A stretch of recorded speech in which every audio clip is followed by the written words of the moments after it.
You are now live, Your Worship. All right, thank you very much, Kayla. Welcome members of council, welcome members of our staff, welcome members of the public who are tuning in tonight. This is the council meeting for Monday, the 10th of May. And council has just met in camera. So we've just come out of our in-camera session. And so we're picking up our agenda at item number 2, approval of the agenda.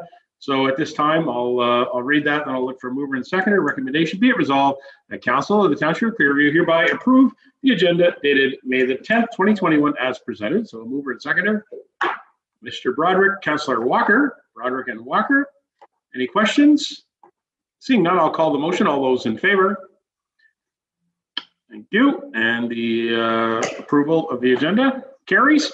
Item 3 is disclosure of pecuniary interest and general nature thereof. Members of council, is there any disclosure at this time? Thank you, Councillor. Nope, seeing none. If anything comes up during the meeting, please bring it forward and we'll deal with it right away. Thank you, council. Item number 4 is the public participation period. On my agenda, I have no public participation periods participants for this council meeting. And so I do remind the members of the public that there is a online tool at our website, clearview.ca, that you can fill out the public participation period form, which is the correct form to use to make that communication happen. And further, if you have any communications you'd like to share with members of council, council has a very easy email address, which is council@clearview.ca, and all 9 members of the elected council will receive that email in that one simple address. That's council@clearview.ca.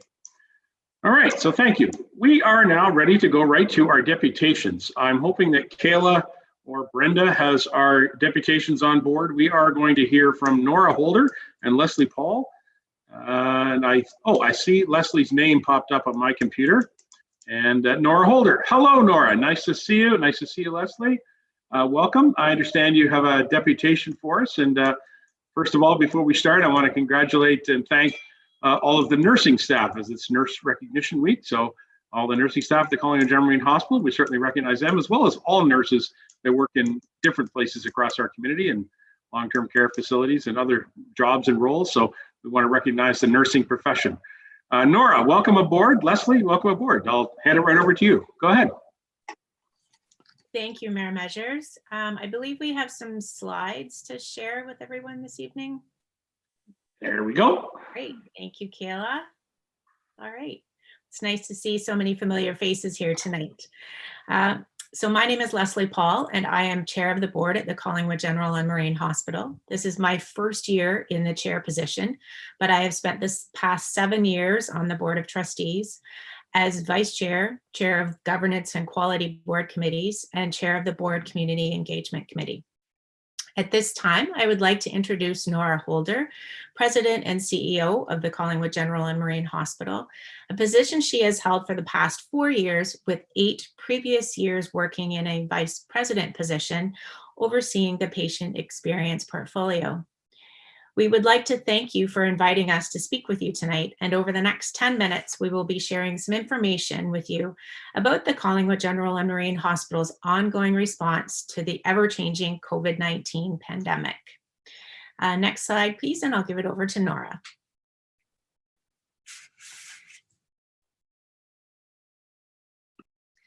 Thank you, Leslie. I'd like to take a couple of minutes to talk about how some of our numbers have changed from the year leading up to the pandemic.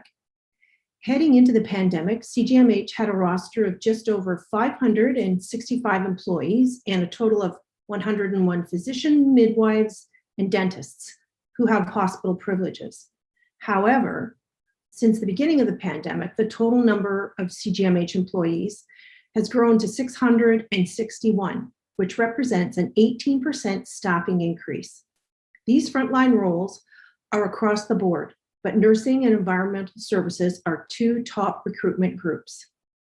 Our last volunteer count was 422, and we look forward to the day we can safely welcome our volunteers back on the site again, but are thankful they're staying safe at home right now. Prior to the COVID pandemic, there were more than 36,500 visits to our hospital's emergency department each year.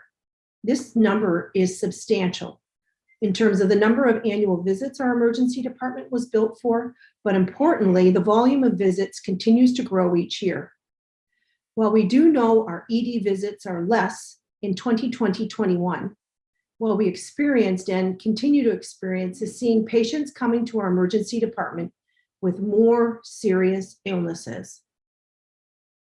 We know people have been ignoring or living with symptoms of illness for too long, and as a result, they are coming to the hospital more ill.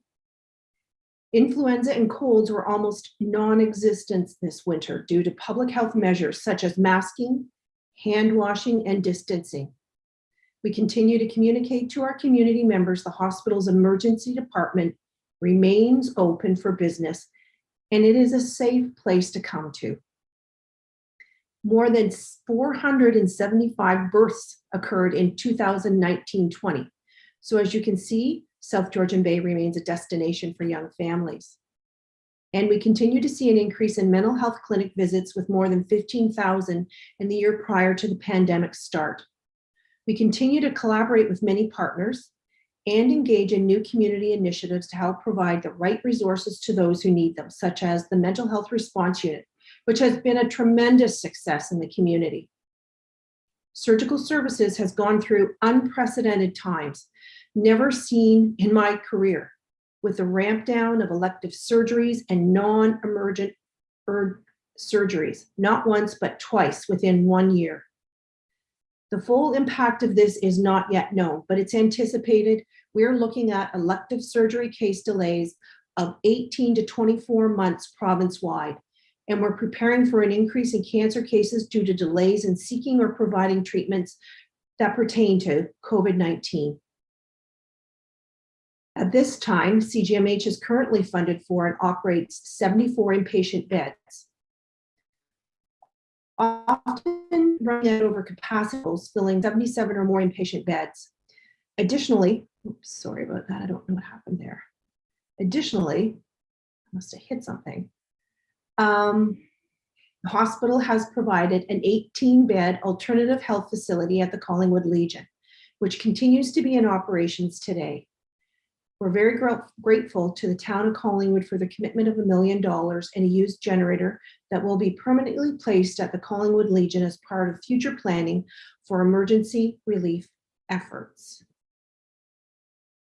Next slide, please. Thanks, Nora.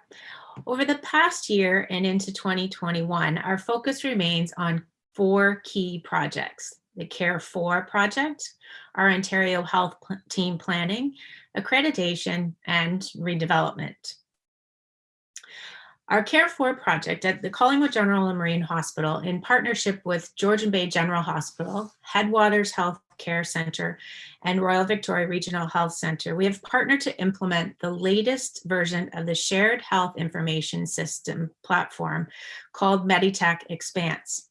This transformational project, which has been named Care4, is designed to improve the quality of patient care and the delivery of that care throughout the 4 partner hospitals. This is one of the largest and most exciting projects in our collective history.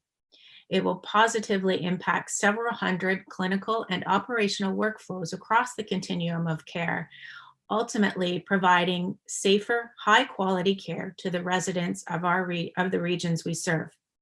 We are currently working towards a go-live date of mid-September. Next slide, please. The South Georgian Bay Ontario Health Team is now formally approved and is comprised of 11 anchor organizations working together to create a healthcare system that is designed locally with our patients, families, caregivers, and providers to meet the needs of our specific South Georgian Bay community. In recent months, the group has established shared goals and priorities. They've worked on various community partnerships, such as the Home Monitoring Program, and recently launched their website at southgeorgianbayoht.ca. Next slide, please. Every 4 years, the Collingwood General and Marine Hospital engages in the accreditation process with Accreditation Canada, where every program, process, and department is inspected to ensure that the hospital is consistently incorporating high-quality care measures. In 2022, CGMH is aspiring to replicate the hospital's 2017 success of accredited with exemplary standing, a decision awarded by Accreditation Canada to organizations which have achieved 95% or more of the high priority and other criteria in each grouping and have met all the required organizational practice tests for compliance during the on-site survey. Next slide, please. And of course, the topic everyone's talking about, redevelopment. CGMH is very pleased to be listed within the provincial budget and again within the recent Infrastructure Ontario P3 market update. At this time, it is too early to speculate on details, and we are eagerly anticipating a letter from the Ministry of Health with additional details, including next steps and clarification of the scope of our project. We expect to receive more details about what this announcement means for the South Georgian Bay region, but for the foreseeable near future, the hospital's focus is on wave 3 of the COVID-19 pandemic, inclusive of the direction to ramp down elective surgeries and procedures and managing the changing priorities issued under the province's emergency orders. And lastly, CGMH is currently in the process of working through a refresh of its current strategic plan as it works to form new goals under its current strategic framework of our people, patient experience, innovation, and partnerships. Next slide, please, and I'll turn it over to Nora. Thanks, Leslie. And while we continue to move forward with these 4 key projects, hospitals across Ontario are seeing the tremendous effect and pressure from wave 3 of COVID-19. With the very high volume of very ill COVID critical care units across the province, particularly in the GTA, hospitals are experiencing very challenging capacity issues. CGMH is supporting in any way that it can, which includes accepting patient transfers from other hospitals who are experiencing equity and capacity issues. To date, CGMH has received 14 patients from other hospitals to assist with provincial and regional patient load balancing. Over the past several weeks, the Greater Toronto Area Incident Management System has been directing the transfer of many acute patients to support COVID patient load balancing and enhancing access to care at many hospital sites in the GTA facing dire capacity issues. In recent weeks, there's been an escalation in the numbers and the types of patients being transferred. CGMH, as part of this GTA incident management system, is accepting the transfer of patients waiting for alternative levels of care, often called ALC, patients who are COVID positive, patients who are COVID recovered, and internal medicine patients from RVH and other sites across Ontario as directed. Next slide, please. Now, 1 year later, since the pandemic has begun, it's amazing to review how much has changed within the hospital and our operations. In the early days of the pandemic, during wave 1, a high volume of ministry directives flooded in that changed everything. Hospital operations were halted, surgeries canceled, volunteers sent home, and every hour of every day went into implementing the multitude of changes that came rolling in. We are currently experiencing this yet again during wave 3. What made possible the exponential amount of change was the tremendous teamwork and the collaboration that occurred both within the hospital and with our community partners. There have been an abundance of practice change documents implemented over the past year to support the ministry directives, which all employees and physicians follow in the best interest of providing safe and quality patient care. The entire CGMH team adapted swiftly to the changes in the early days, which included enhanced personal protective equipment for everyone across the hospital, and daily screening questions through a single stream staff entrance. Hospital scrubs have been provided for all frontline facing staff from nursing to EBS to dietary, and they are worn for the day and dropped off each night for washing. In the early days, hospitals worked with community partners to set up COVID assessment centers across the province. What was initially erected at the front of CGMH later moved to the Collingwood Legion and the Recplex in Wasaga Beach as drive-through centers and are now run by members of the Georgian Bay Family Health Team. Next slide, please. Flow throughout the hospital has changed greatly. In the early days, we created yellow and green areas to direct the flow of patients, and the external signage still remains at the front of the hospital today, should we ever have to resort back to this. Yellow patients at that time were symptomatic, and they'd been in contact with symptomatic individuals or recently returned from travel. And patients who were designated green were those who did not display any symptoms and had no known contact with infected individuals. Our emergency department expanded and still is in this state to include not only our main emergency department, the see and treat area, but also the ambulatory care area. That area transitioned now into ED1 and ED2 to create more waiting room space and physical spacing between patients. Waiting room spaces have been amended throughout the hospital for physical distancing, inclusive of AmCare, diagnostic imaging, and patient appointments have been spaced out to allow for greater infection prevention and control measures, such as enhanced cleaning between patients, airflow throughout the room, and patient flow in and out of the hospital from arrival to exit. In early June, all patients began wearing masks for even greater containment in 2020. In dialysis, in order to further enhance the safety of our patients who spend a great deal of time at our hospital, plexiglass has been installed between each chair. Next slide, please. Working within an outdated facility has been a challenge. Access single patient rooms. Most rooms at the hospital are shared and share bathroom spaces. There's a great deal of enhanced cleaning that goes into our patient care areas to ensure patients and staff remain safe. The hospitals work to find innovative ways to add additional bed space by converting former waiting rooms and office spaces into additional patient care areas, while the hospital further outfitted one additional room with air scrubbers to expand its current 5-bed ICU to 6 if required. Currently, we are operating 6 ICU beds. Our maintenance department has focused on enhancement to air exchanges and filtration throughout the whole hospital.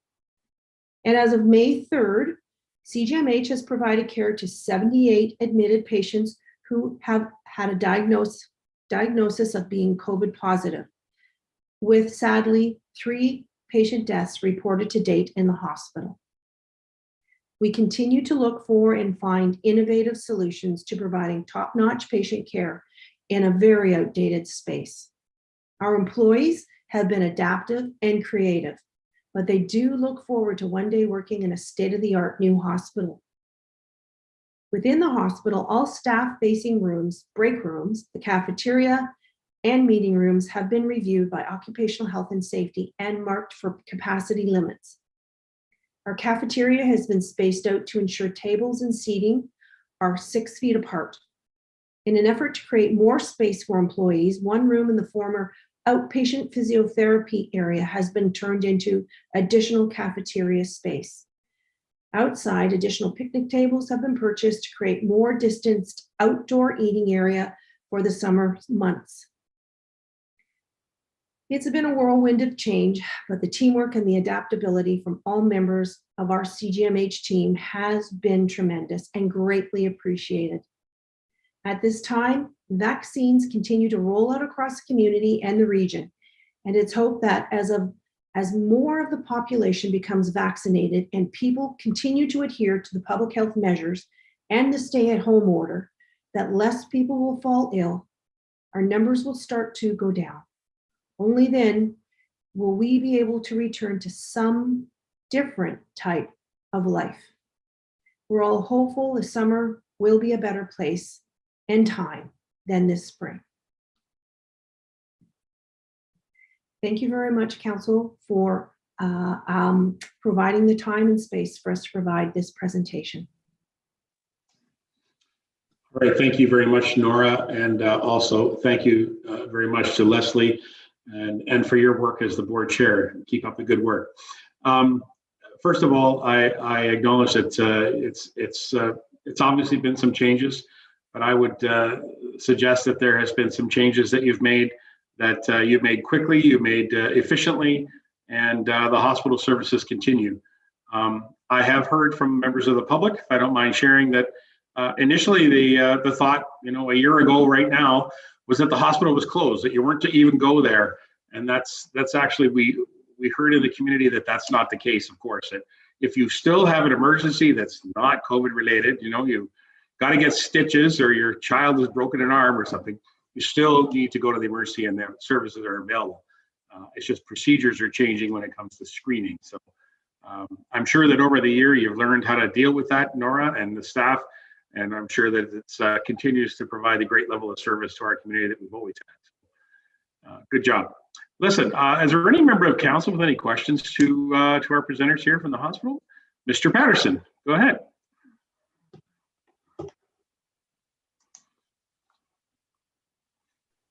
I couldn't let these two guys go No kidding. without saying something. Good to see both of you. Pass on my appreciation and admiration for the nurses during this Nurses Week at CGMH, as well as all the medical staff. Please do that for me whenever you can. And maybe a hardball question, but in that whatever detail you feel comfortable, give us a sense of the cost to the hospital operating in capital that COVID has had. Wow. Oh, that's a great question, Tom. We track it every month and we submit our capital expenses.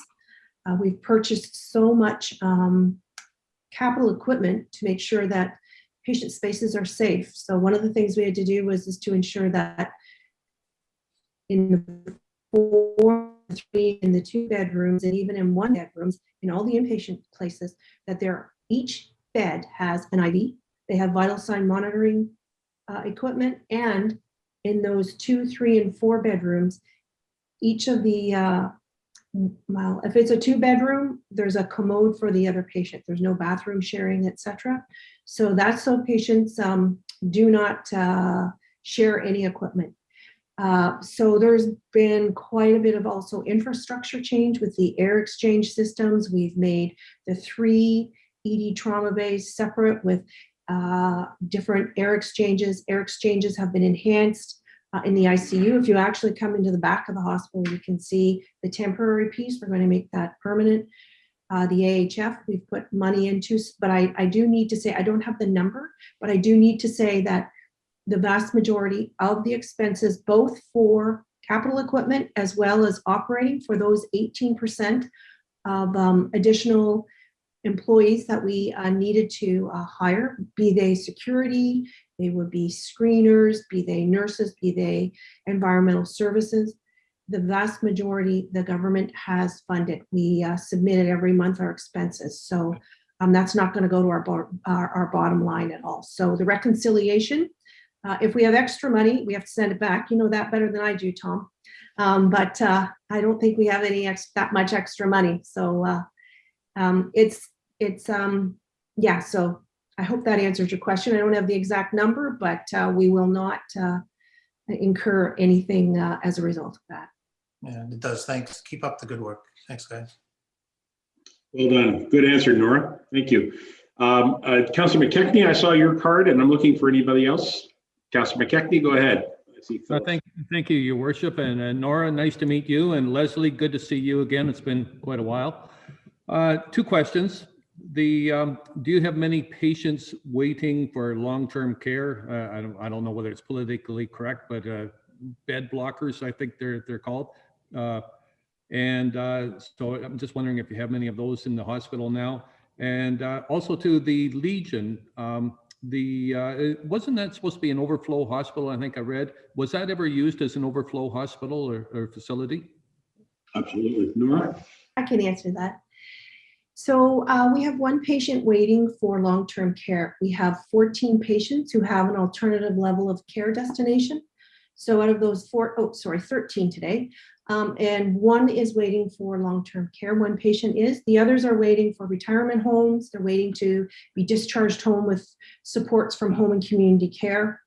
Others are waiting for rehab or other destinations. So 1 out of 13 isn't bad, and that also at this time, the Ministry of Long-Term Care and the Ministry of Health together has issued a directive to long-term care homes to please accept, if they aren't in an outbreak, as many long-term care patients as possible. Patients who are waiting to go to a long-term care or a retirement home, their vaccination, if they haven't already had it, their vaccination series is actually started in the hospital. So that's another good thing for them. So when they return back to long-term care or they go to it or retirement home, they've started their vaccination journey, which is really important. And with the Legion has been open, jeepers, I think it's been since December. It was mid-December, and we have used it for patients who actually are alternative level of care. There's a criteria. Patients who, there are certain patients who can't go, but it's been a success story, and it's really helped us to be able to care for additional patients when required. It's helped us to be ready to accept patients from other hospitals in other regions. And so it's also helped us to keep patients safe. All patients are safe in the hospital for sure, but to move them from the main hospital into the Legion, we had the specialized geriatrics regional program come to the Legion site. It's in the auditorium prior to opening it, and they helped us to make it more senior friendly. And so, yeah, it's been very helpful, and we have the lease extended now until the end of June. And it may be into the end of September. We're not really sure. It depends upon what's and it may be helpful when we ramp up for surgeries. We're not really quite sure. So the Legion's been a fantastic partner, and the town has helped us out too as well. So it's been very, very successful. Okay, thank you. Excellent. And it is a great facility. I did have the pleasure of touring it just before it opened, and along with some other mayors, and it was very impressive to see. And to help Councillor Patterson, a lot of the expenses that the hospital incurred also included purchasing some equipment for the alternative health facility, including a lot of technology. There's a lot of computers and cabling and networking that all went into that facility as well. So it's a great facility. Councillor Deneen is next. Go ahead, fellas. Thank you, Your Worship. I just wanted to say hello to Nora and Leslie, and I wanted to thank everyone for the staff and the physicians for all they're doing for us, and all the best with accreditation. Nora, I know you'll pass with flying colors. The Meditech update for September. Oh, I almost cringe when I hear that word, Meditech updates, but you guys will just do an amazing job. I know you will. And thanks very much for everything. Thank you. I do have to comment that our accreditation was supposed to occur in April. And we wrote to Accreditation Canada, as have many other hospitals, and asked for a deferral. So it was deferred to next year in March. So we'll see how that goes. I believe that they're building a virtual and on-person site process. So we'll wait and see. That's great. Any other members of council with any questions to our guests? Oh, the cards are back up. John Broderick, go right ahead. Thank you, Your Worship. And thank you, Nora and Leslie and your staff for all of your excellent work. I'm just curious if we know if COVID has had any negative impact on the development of the new hospital. All right. I can start. So in February 2019, I was speaking with members, the director of the Capital Branch, and with the Assistant Deputy Minister at the time, Mike Keenan. And when the provincial budget was supposed to be announced in the spring, there was going to be an announcement, and then it halted. So I'm sure you've seen the announcements in terms of the IO announcement. Leslie spoke to that, etc. And so I believe that what's happening is that we probably won't hear anything until maybe the stay-at-home order is lifted. That's my assumption, but I do expect to hear something. I think hopefully in the near future. I keep saying that and people keep saying, look at her. But yes, your short answer and long answer is yes, it's delayed announcements. It has been, of course, COVID has been a huge focus for the province and for the healthcare system. And unfortunately, I think it's delayed a number of things, but my hope is that when it's announced, and also I'll be really excited, it may be something that's going to be that we have to attend to quite quickly and put a lot of resources into. So we're looking into that and preparing as well, but we'll wait. Thank you. Thank you, Councillor. Good question. Councillor McKechnie, back to you. Looking for any others? Councillor McKechnie, go ahead. Thank you, Your Worship. And regarding the new hospital, will there be many of the rooms will they be single rooms, or are we looking at doubling patients up? I would hope we're not doing wards any longer, but I'm just wondering, is the trend towards single rooms, and especially with regard to COVID, is that the way that we're going? Nora. So prior to COVID, approximately 80 to 90% of the rooms in a new build were private rooms. COVID is now current and future and also emerging standards. COVID will be, the majority of rooms should be in a new build, 100% private rooms for sure. There will be different emerging standards in terms of air exchanges, space. I would say that if there's a hospital lobby, my sense is that the ability to be able to expand that into for a very large, let's say, emergency, such as either a code orange, which is an influx of patients, those kinds of things will be looked at for sure. Break room space will be expanded. There'll be many things that will be need to change in terms of operating rooms, ante rooms. Yeah, we'll be working with both whoever the preferred candidate is to assist us on our stage 2. If we do obtain approval for stage 2, and if we obtain approval for stage 1, we would be working with a company that would be hopefully already immersed in the new standards that are emerging. So that was a great question. Thank you. Great. Thank you, Councillor. Anybody else? All right. Just put it out there too. Any members of the staff have any questions, since we have our 2 experts here from the hospital? Just asking if anybody has any questions. Okay, well then I'll tell you what, let's wrap it up. Thank you very much, Nora, for joining us. Thank you, Leslie, for joining us. First of all, you're always welcome. You know, it's great to have you drop by and give us a little presentation, but you're always welcome. If there's any update or anything that you'd like our community to know, you're always welcome. We'd be more than happy to arrange to have you join us again. All the best, and again, keep up the great work, and we're all in this together, so keep up the good work. Thank you, folks. Thank you. Bye-bye. Bye, everyone. Nice to see you. Nice to see you all again. We'll see you all in person sometime soon. Hopefully. Okay. All right. Well, thank you for joining us. All right, members of council, we do have another delegation. It's actually somebody who's not, been around us before. Jennifer Georges. Is she here? Jennifer and Jennifer Vandermeer.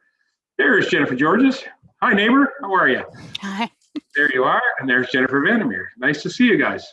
You have a presentation you want to speak to us in regards to senior EA. And so I guess we also have some staff members here Is Mike on board as well? Mike's here. There he is. Hi, Mike. Nice to see you too. All right, let's pass it straight over to Miss Georges. It's great to have you join us. Go right ahead. The floor is yours. Great. Kayla, if you don't mind queuing up our slides, please.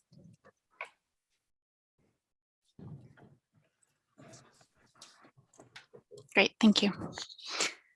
All right, good evening, Your Worship and Council. My name is Jennifer Georges. I'm a professional engineer with RJ Burnside and Associates. I'm here tonight with Jennifer Vandermeer, Senior Environmental Coordinator. Tonight's presentation is regarding the addendum to the Schedule B environmental assessment completed for the long-term water supply needs of Stayner. Next slide, please. The purpose of tonight's presentation is to provide an overview of the addendum to the 2008 Schedule B EA and the conclusions of the process. This will include a summary of the comments received during the EA, as well as an overview of the revised preferred solution. Next slide, please. The long-term water supply municipal class EA was completed actually back in February of 2008, and it was to assess the long-term water supply requirements for the township based on forecasted growth, and it included a number of communities, including the airport lands, New Lowell, Brentwood, Nottawa, Bateau, Osler recreation lands, as well as Stayner. At the time, there were a number of alternatives. This is part of the original environmental assessment, and those included doing nothing, limiting growth, expanding existing groundwater system, connecting to the Creemore water supply, connecting to the Collingwood New Tecumseth pipeline, or the CNT pipeline for short, or constructing a new surface water plant. So back in 2018, there were no viable groundwater sources identified for the community of Stayner. The preferred alternative at the time was to connect to the CNT pipeline. Since 2008, part of work that was done by the Ministry of Northern Development and Mines, a seismic study, an aquifer was identified in Northeast Stayner. Next slide, please.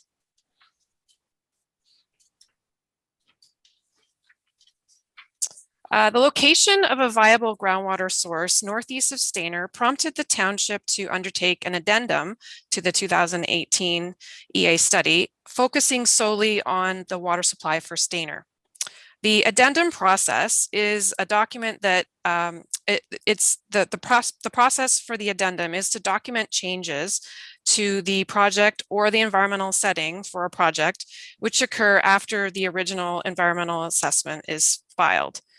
The study area for this addendum includes the southern portion of an agricultural property that you may be familiar with, which is located at 1585 Klondike Park Road, which is at the northeast corner of Klondike Park Road and Concession 12, Sunnydale Road. The study area also includes the existing rights-of-way of Sunnydale Concession Road going west from the well site at 1585 Klondike Park Road, along to County Road 7, and then south on County Road 7 to County Road 96, and then carrying over to the Township Public Works Building. As part of the addendum process, changes to the existing environment since the 2008 EA were assessed, and this included terrestrial, aquatic, cultural heritage, archaeological, and hydrogeological conditions. As well, the financial costs associated with the expanding of the existing groundwater system through the development of a new groundwater source at the Klondike Park well site was also completed. Based on the reevaluation of the alternative solutions from the 2008 EA, and taking into consideration the changes that have occurred to the existing environment, the revised preferred solution is to expand existing groundwater system through the development of this new groundwater source at the Klondike Park Road site and connection to the existing water distribution system for Stayner. hydrogeological investigations have confirmed that the aquifer has the quantity and quality characteristics to serve as the water supply for the community. Next slide, please. And Jennifer's going to take it over from here. Thanks, Jen. So the revised preferred solution to provide long-term capacity to Stainer is to expand the existing groundwater system. The preferred solution was based on a number of criteria, which included relatively short timelines for design and construction, a lower cost of construction equating to at least $50 million compared to the CNT pipeline connection, lower cost of operation equating to a savings of $2.5 million annually, avoidance of disruption of service that the CNT pipeline experiences on a regular basis, avoidance of introducing surface water to an existing groundwater system, and the uncertainty of additional supply from the CNT pipeline at this time. Upgrades to the Collingwood water treatment plant are required and expected to take many years. Collingwood has recently passed an interim control bylaw, including a moratorium on any new development or water taking. The new supply site will include 4 wells, a well house including pumps and controls, a standby generator, and a reservoir. Next slide, please. This conceptual plan shows the location of the well site northeast of Stainer, as well as the 8-kilometer connecting water main, which will run west on concession 12, south on County Road 7, and west on 2728 to the township's public work building, where it will connect to the existing distribution system. Next slide, please. Golder, the township's hydrogeological consultants, have been working with the Source Water Protection Authority and the NVCA to fulfill the requirements of the Source Water Protection regulations and the required updates to the Source Water Protection Plan as a result of the new water source. The groundwater monitoring and hydro-G reports had the following conclusions. Wells are anticipated to supply 120 liters a second max day demand supply volumes equivalent to approximately 3,800 single detached dwellings. There will be 4 new wells, 3 duty and 1 standby. The surrounding wells were monitored during initial testing and will continue to be monitored. Expected drawdown for the majority of the wells is less than 10%. The Klondike Park well field has no effect on the nearby Wasaga Beach municipal supply. No landowners or other entities are expected to be affected by the land use restrictions for protection of the aquifer based on current usage. Next slide, please.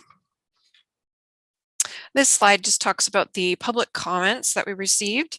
There was a public information center held on March the 5th, 2020, and we did receive comments from 5 members of the public. Most of the concerns that we received were specific to private properties, and those were addressed accordingly. There was a concern raised by one resident about adverse effects to private wells in the vicinity of the well site. The risk of these adverse effects was noted to be low for these private wells because they would be protected through the permit to take water process. The township noted that they were amenable to monitoring wells in the drawdown zone of influence until no adverse effects would occur if that was the case. And residents were advised to contact the township if they'd like their wells to be monitored in relation to the well construction. Next slide, please. This slide just goes through the agency comments that we received.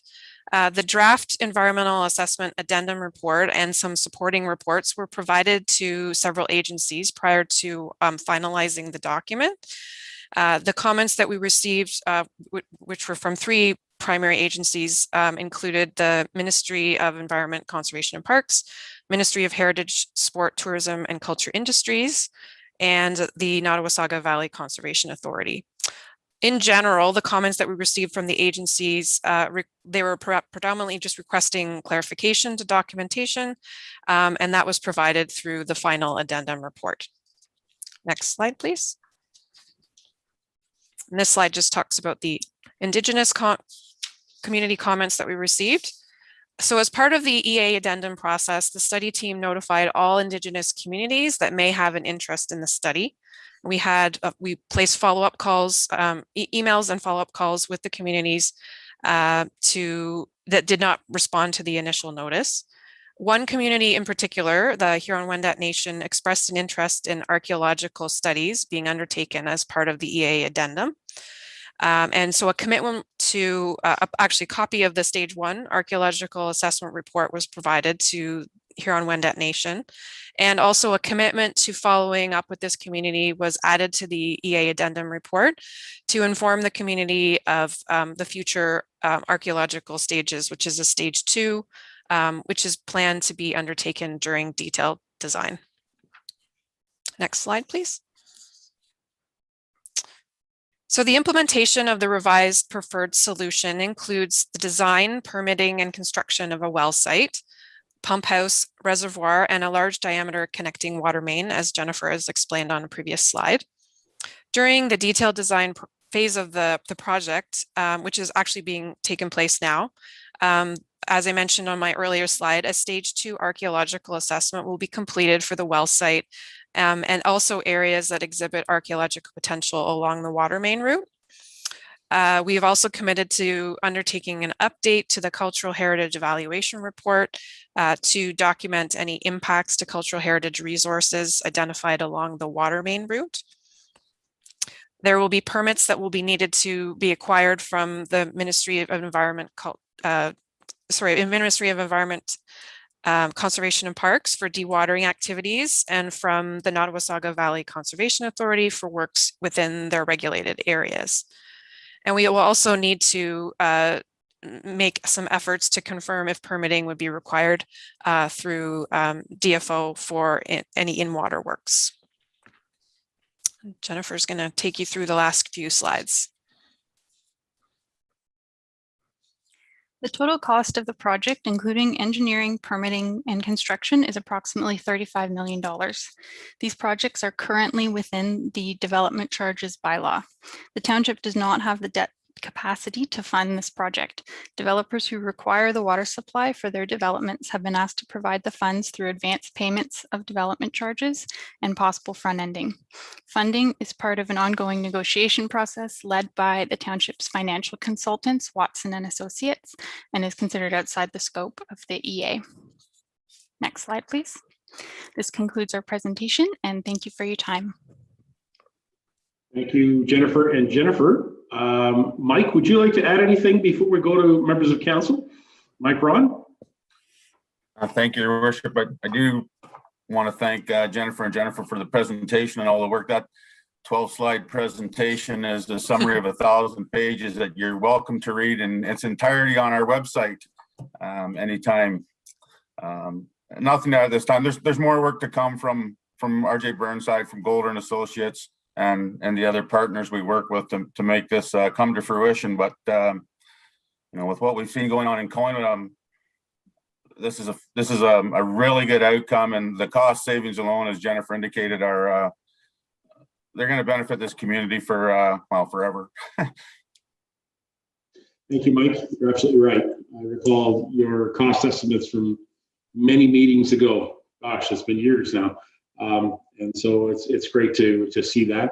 And the other note that I made quickly was that this process started in 2008 when it was identified that in the future we would have a water capacity issue, particularly in Stayner.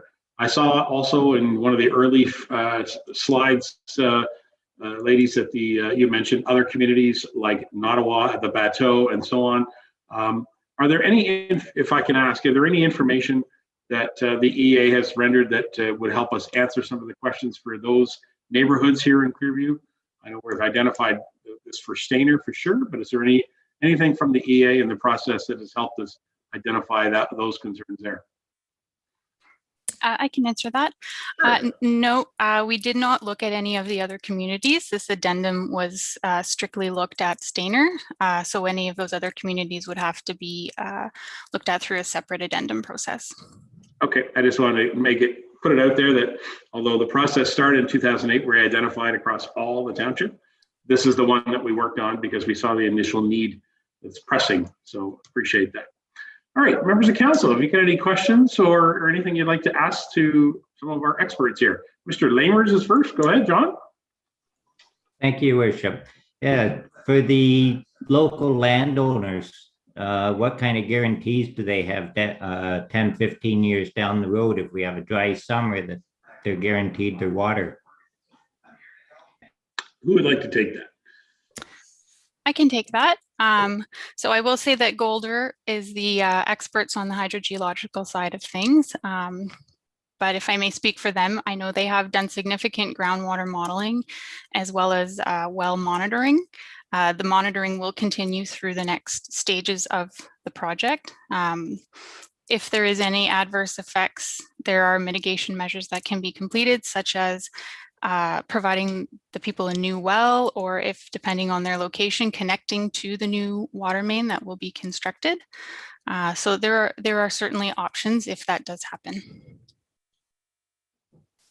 Okay. So the neighbors are pretty well covered. And then I have a follow-up question for Mike. Go ahead. Where'd my camera go? Yeah, you disappeared. Go ahead. Councillor Lamers.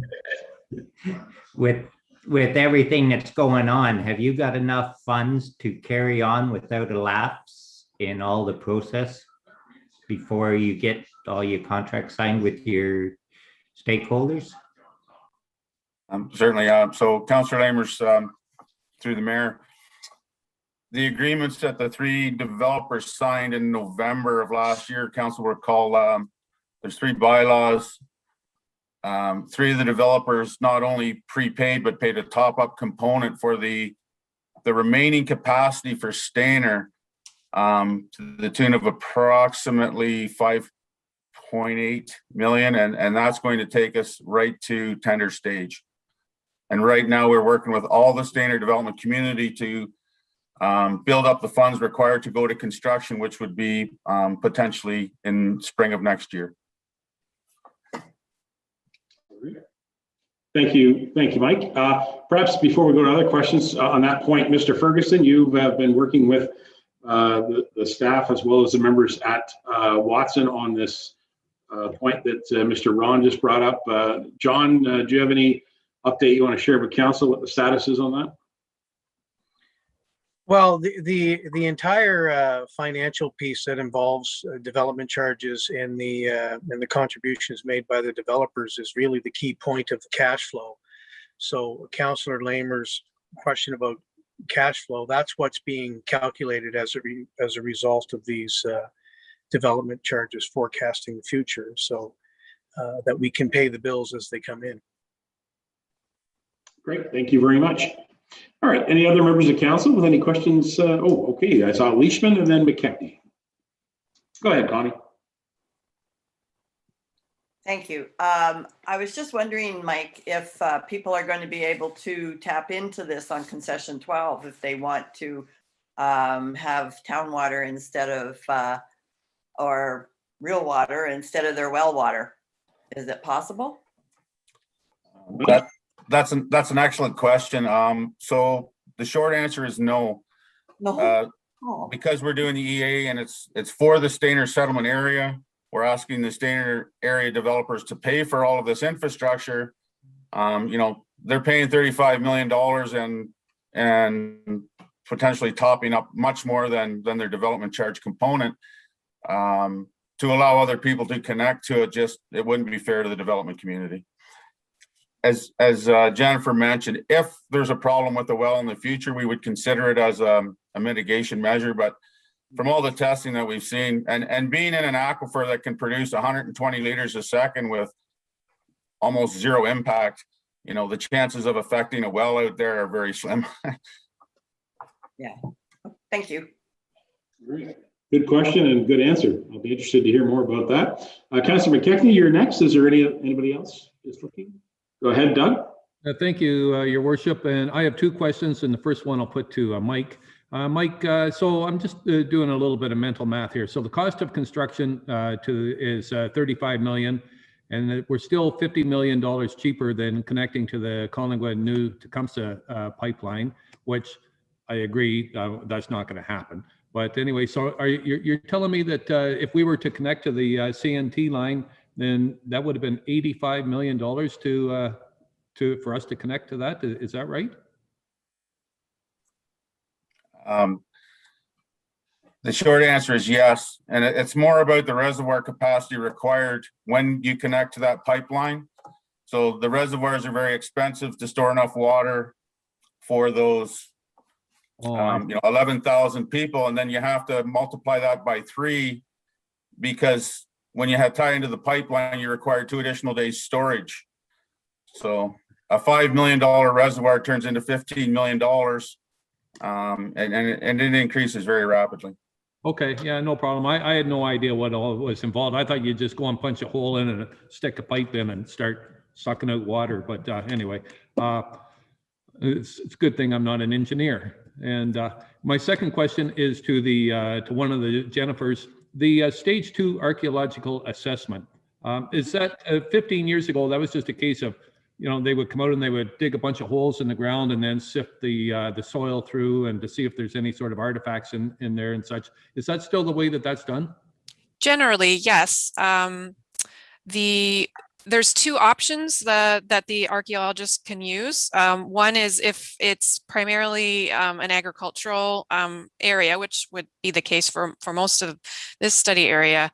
They can, as long as the field is plowed and it's been weathered, they can actually do what they call as a pedestrian survey, which is essentially just walking the area and looking for artifacts. Okay. If there's an area that is, say, a little bit trickier to work with, and it's not an agricultural area, maybe it's in between a pocket of households, then generally they'll do what they call is a test pit survey, and usually it's every 10 feet. They'll dig a small test pit and look for artifacts, and then assess the potential for presence on that basis. So they're looking at, for the well site, they're proposing to do some a pedestrian survey, but also there's some areas that they do have to do test pitting. I think for the most part along the water main route, those areas of potential have been earmarked for doing pedestrian surveys, which actually move along a lot quicker. But yeah, that's still how they do it. Okay, thank you very much. You're welcome. All right, thank you, Councillor, and thank you, Jennifer. Anybody else with any other final questions? If I may, Jennifer or Jennifer, you did mention that the reservoir would be on site near the wellhead, so it would be on that property.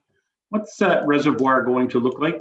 Is it engineered to look similar to the reservoirs that we have today on County Road 42, or is this a tower, or is this a large body, horizontal reservoir? What's the visual on that? So it's planned to be an at-ground reservoir. Okay. One that I can think of to compare is the one on Poplar Side Road by the dog park in Collingwood. If you're familiar with that one, it would look similar to that. Okay, that's what I was kind of wondering what the visual would be. I don't see us building a big steel water tower like they were built in the 60s in Ontario, so that's not something we're building. No. Just want to be clear that that's not what we're doing this time. Okay, anybody else with any other questions? All right, I want to thank our engineering staff, RJ Burnside. You guys have been great, and thank you very much for presenting to council here tonight. And thank you to Mike for leading this water investigation all these years. And I know it's still an ongoing process, so keep up the good work, folks. Thank you very much for joining us here tonight. Thank you, Your Worship, and thank you, councillors. All right, good stuff. Now, council, we finished our deputations and presentations pretty well, right on time. Would you look at that? We're going to go to our public meeting portion of the meeting. At this time, it's our procedure to pass the public meeting over to the deputy mayor. The deputy mayor will chair 6.1 and 6.2, as we have 2 public meetings for tonight. So I will release the chair to the deputy mayor, and we move into the public meeting process. Go ahead, deputy mayor. Yes, thank you, Your Worship. And it's now time to, we will now initiate the public meeting portion of tonight's agenda. We thank everyone who provided written comments ahead of tonight's public meeting. If you wish to be notified of the decision of the Corporation of the Township of Clearview on an application being discussed this evening, please contact the planning person in charge of the file. This information will be provided in the presentation. As identified in the notice of public meeting, please be advised that your written comments or requests to be notified will form part of the public record. Your communication and any personal information therein will be made available to the public unless you expressly request its removal. If a person or public body does not make written submission to the township with respect to the proposed applications, before a decision is made or a bylaw is passed, they are not entitled to appeal the decision to the local appeal tribunal and may not be added as a party to the hearing of an appeal unless, in the opinion of the board, there are reasonable grounds to do so. The following public meetings will involve a brief presentation by our planning staff, including a brief explanation of the written comments received, an opportunity for applicants or their agent to present their application and respond to the written comments, and an opportunity for questions by council. We will now begin with our initial meeting for tonight, and the item is draft plan of subdivision public meeting and zoning bylaw public meeting 101 Edward Street East and 11 George Street. And I believe Rosalind is looking after that. Yes, thank you, Deputy Mayor. Good evening, Council and Mayor. Just give me a second to get my presentation up.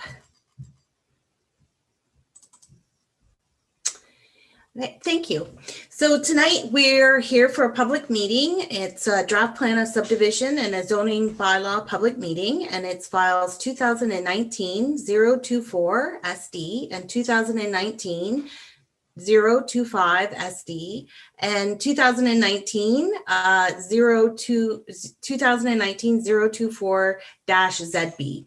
It's on the subject properties 101 Edward Street East and 111 George Street in Creemore in the township of Clearview.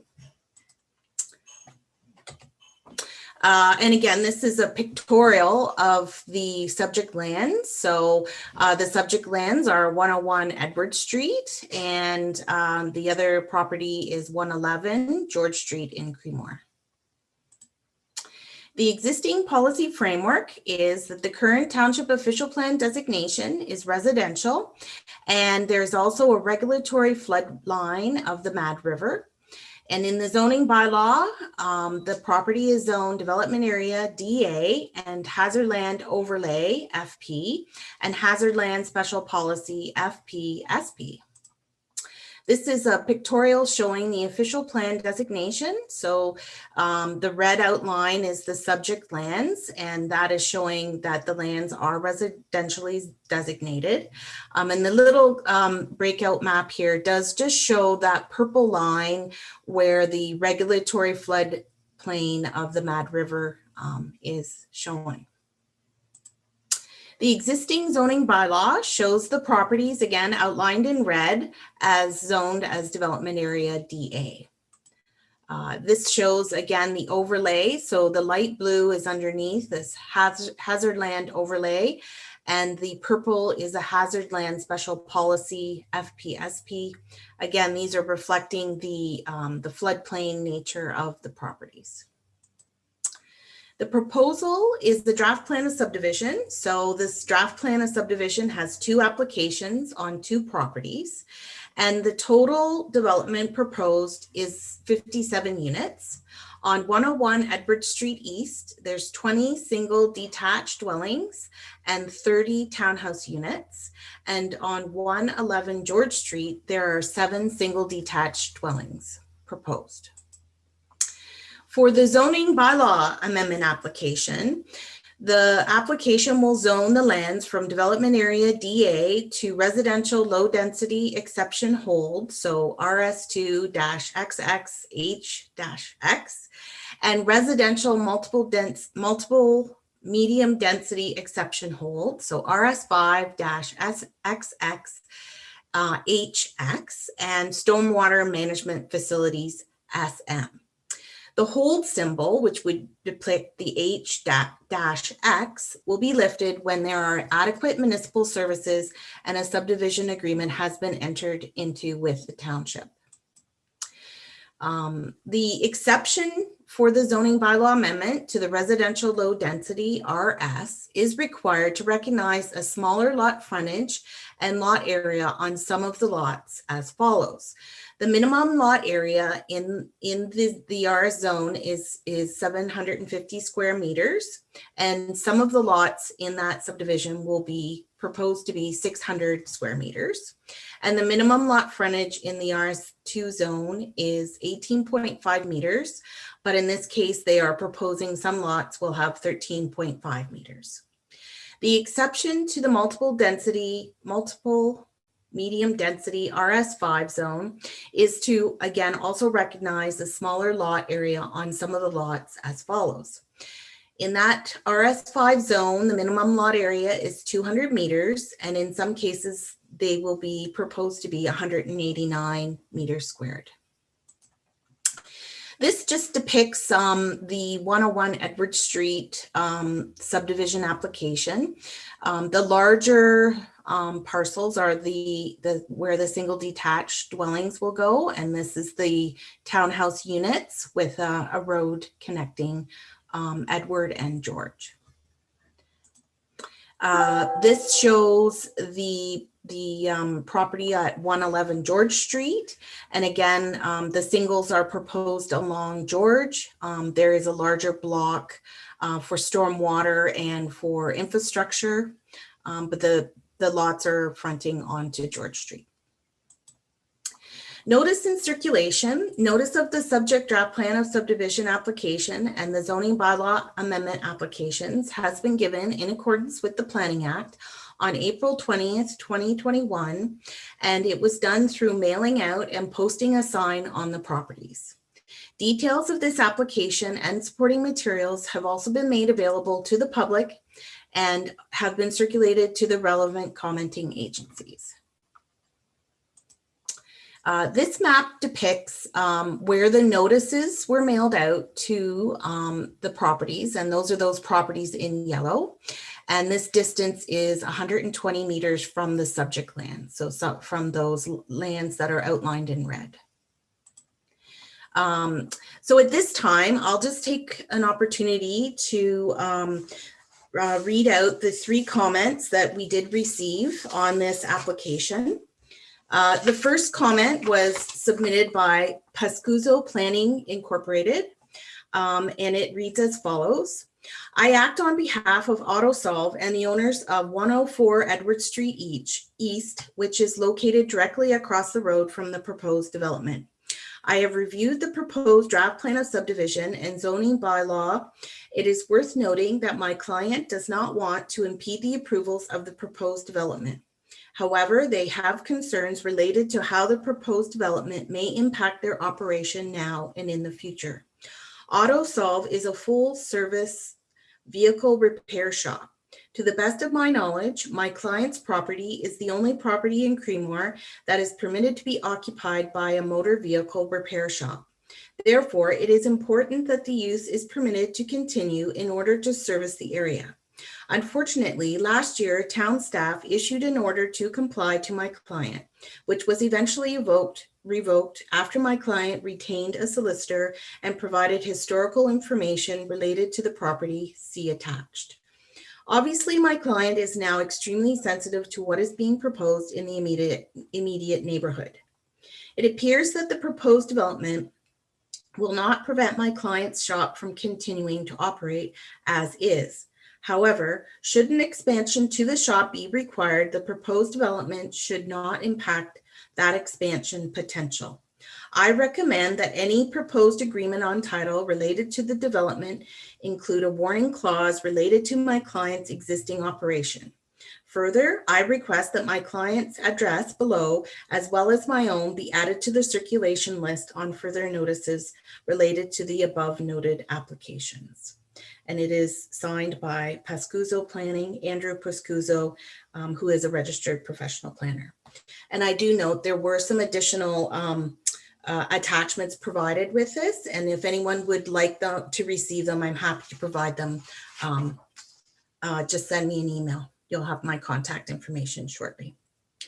The second comments come from a resident in the area. And again, I will read the comments received. Hello, my name is Yuri. I live at 3067 Concession Road 3 in Creemore, and his property is adjacent to the proposed development on George Street. By this letter, I formally submit my concerns, comments, inquiries, and regarding the proposed development on George Street. My biggest concern will be health and safety in relation to potential building of the sanitary pumping station and stormwater management pond close to my property, which may introduce potential hazard created by power outage, potential breakdown of equipment, or leaking pipe. How this in turn may affect soil contamination, vegetation on my property, my well water quality, and potentially Mad River itself. Documents provided along with development projects suggest in numerous instances that George Street property is a part of the hazard land, vulnerable land under special policy, etc. Despite this fact, a group of professional engineers hired by 2408969 Ontario Inc. suggests it's safe to move the line established back in 1988 in McLaren Plan Search Watershed Hydrological Study, May 1988, which is the MVCA approved watershed hydrologic model for the area. Going over provided documents, I realized that my property is not marked properly as all other existing adjacent properties as existing property. Rather, it is marked as an agricultural/rural. I have concerns that group of experts who will be making a decision on whether to approve this project or decline may confuse my property with a farm field. I would like to ask to mark my property correctly on those documents before submitting for approval.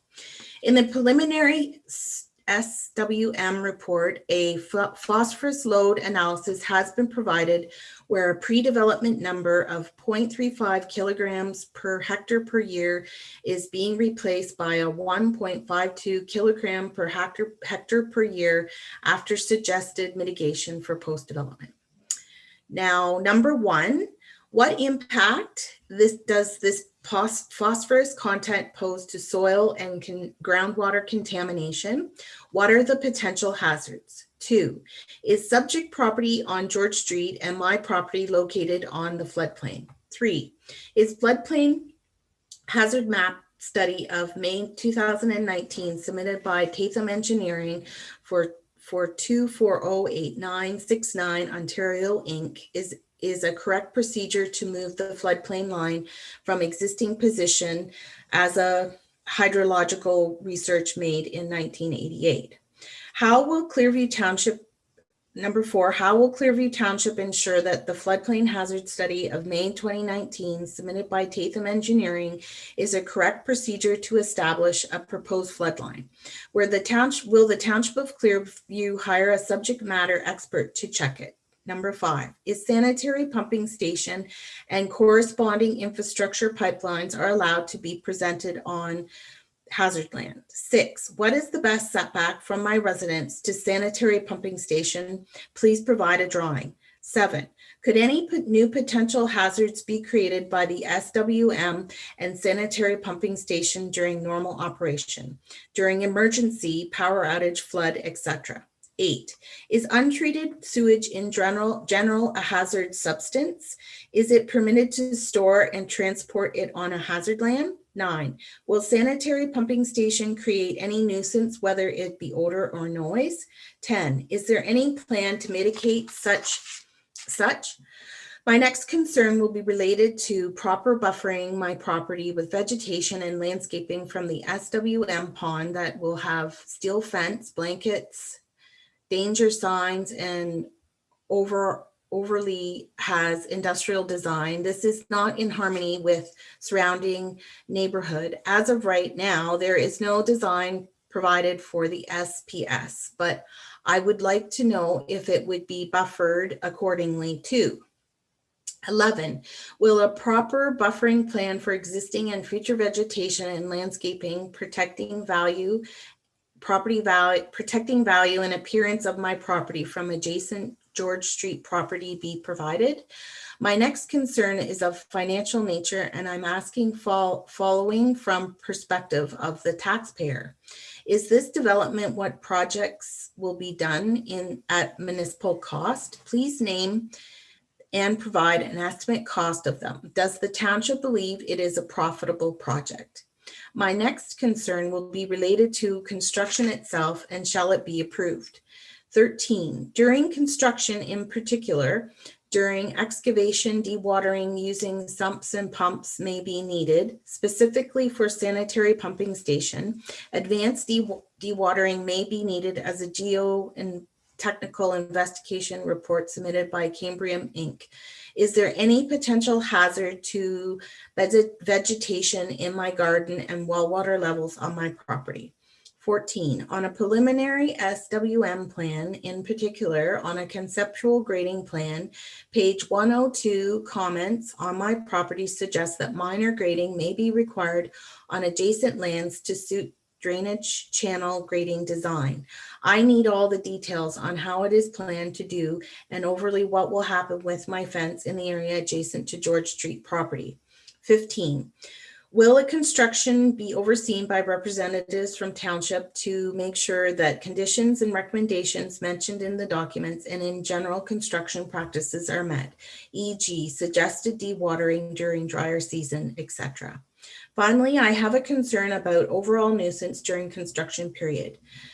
16, will road be used for construction traffic? 17, what procedures will be used to mitigate impact from noise and dust? 18, how long will construction last for proposed development? And 19, what will the business hours of construction works? That concludes comments for number 2. And number 3, the township has received a comment from Alliance Heritage Village, Inc. And it's says, Mayor and members of councils, refile 2019-024 and 2019-025. Alliance Heritage Village, Inc. has an interest in the application being presented on May 10, 2021 by 2403969 Ontario, Inc. and Ashley 4, 101 Edward Street and 111 George Street. Development of the property is contingent upon the construction of a sanitary pumping station, and discussions are ongoing between Alliance Heritage Inc. and the applicants with respect to servicing matters. Please add my name to the list of those to be notified about council decisions that are made about this application. And it is signed by Alex Troop, President of Alliance Home Co. Alliance Heritage Inc. Village Inc. And that concludes the comments received. In terms of contact information, if anyone has any questions, concerns, or wish to provide any more comments, please send me an email or give me a call at the following outlined on the slide. And then just in terms of wrapping up, right now we're at the public meeting process. Staff will still consider comments received on the proposed applications. At some point, staff will make a recommendation through a report to Township Council. Council will either approve or deny the applications, and then there will be an appeal period. If there is no appeal period received, the draft plan of subdivision conditions and a bylaw will come into force and effect. And that concludes my presentation. Thank you. And I understand that Mr. Yuri is wanted to make a public presentation. Is that correct? I believe so, yes. Okay, but before I let him speak, it would actually be normal procedure to be to allow the agent or the applicant to make any comments. Is the applicant or their agent available tonight, Rosalind? I believe she is. I believe Christine Loft, planner for Loft Planning, as well as Nick Milliton is also here representing Tatham's as the engineer. Okay, so Ms. Loft, was there anything you wanted to add on behalf of the applicant before I go to Mr. Yuri to his question? Yes, good evening. So I'm Christine Loft acting on behalf of the landowners. Linda and Martin Zhang are on the call tonight, as well as Nick Millington from Tatham's. I do have a PowerPoint presentation that I would like to present. Sure, go ahead. Thank you. Rosalind, am I am I sharing screen? So I believe you can share your own screen. Yeah.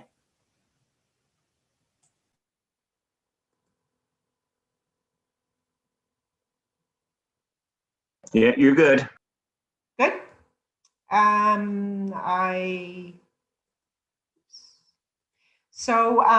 Thank you. So the property is 101 Edward Street and 111 George Street.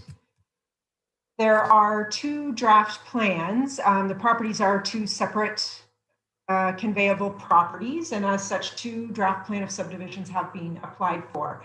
So 101 Edward Street includes the 20 residential lots, 4 single detached dwellings, and 6 future development blocks for 30 townhouse units. And the proposed development plan for 111 George Street includes 7 residential lots for detached dwellings, as well as a stormwater management pond and servicing blocks. Rosalind has went through the details of the zoning. I'm going to touch on them again in a minute, so I'll just continue on. The effect of the zoning bylaw is to allow for the development of 57 dwelling units, comprised of 27 singles and 30 townhomes. And a holding symbol will be used for municipal services, as well as a subdivision agreement being entered into. So this is the location of the property. So as I said, it's generally 2 blocks that are adjacent. They're separated by George Street and described as 101 Edward and 111 George. And the subject lands are located in the southeast quadrant of the settlement area of Creemore, and are generally adjacent to the existing residential on Edward and George, and agricultural lands to the east and to the south. And this is just a bit of a closer shot. So the Edward Street property is a vacant parcel of land. It's rectangular generally. There's 398 meters of frontage onto Edward Street, and has frontage on both Edward and George Street. The property is approximately 2.8 hectares in size. The George Street property is the location of a single detached dwelling and detached garage.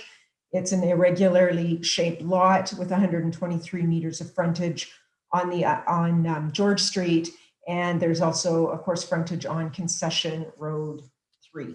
The lands are regulated by the Nottawasaga Valley Conservation Authority. The Mad River is located to the southwest of the property, and due to its close proximity and its associated floodplain, a significant amount of the property is within the MVCA regulated area. So the draft plans is just a bit of a zoom in from what Rosalind had shown. So this is the northern block at 101 Edward Street. So the property does have frontage on both Edward as well as George. The draft plan will comprise 20 single detached lots, 1 through 18 on Edward Street, and then 2 lots on George Street. The townhouse units are located on the east side. They're identified in 6 blocks. And within each of those blocks then would be 5 individual townhome units for a total of 30 units. The townhome units would range in lot frontage from 6.3 meters to 10 meters for the corner lots. And generally they have a depth of 31 meters. The interior road identified as Street A on the plan running north and south is proposed to be a municipal road with the 20-meter road widening. The 20 single detached units will generally have frontage on Edward Street and then 19 and 20 onto George Street. These lots have frontages of generally 13.5 meters and a depth of 53 meters.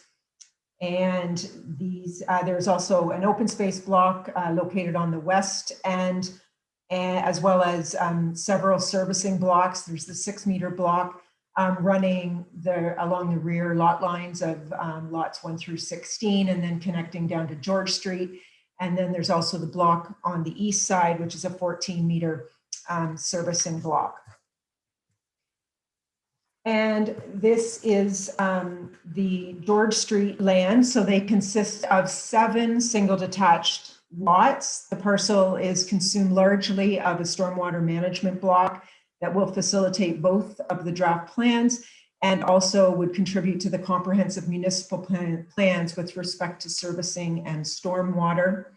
The George Street lands do have frontage on George Street, and there will be a proposed connectivity to the lands to the east. And the lot also has frontage onto Concession Road 3. However, there's no access proposed to Concession 3 other than access into the sanitary pumping station block. There is also the 14-meter servicing block that mimics or follows the servicing block on the north property. There is the proposed sanitary pumping station block at the south tip, and there's a proposed road widening along Concession Road 3. The official plan, the lands are within the primary settlement area. They're designated residential, which the policies indicate growth and development are directed to these areas. And the lands are identified as being within the regulatory floodplain of the Mad River on Schedule A1. The proposed densities for the George Street property is 3.2 units per hectare, and for 101 Edward is 17.3 units per hectare.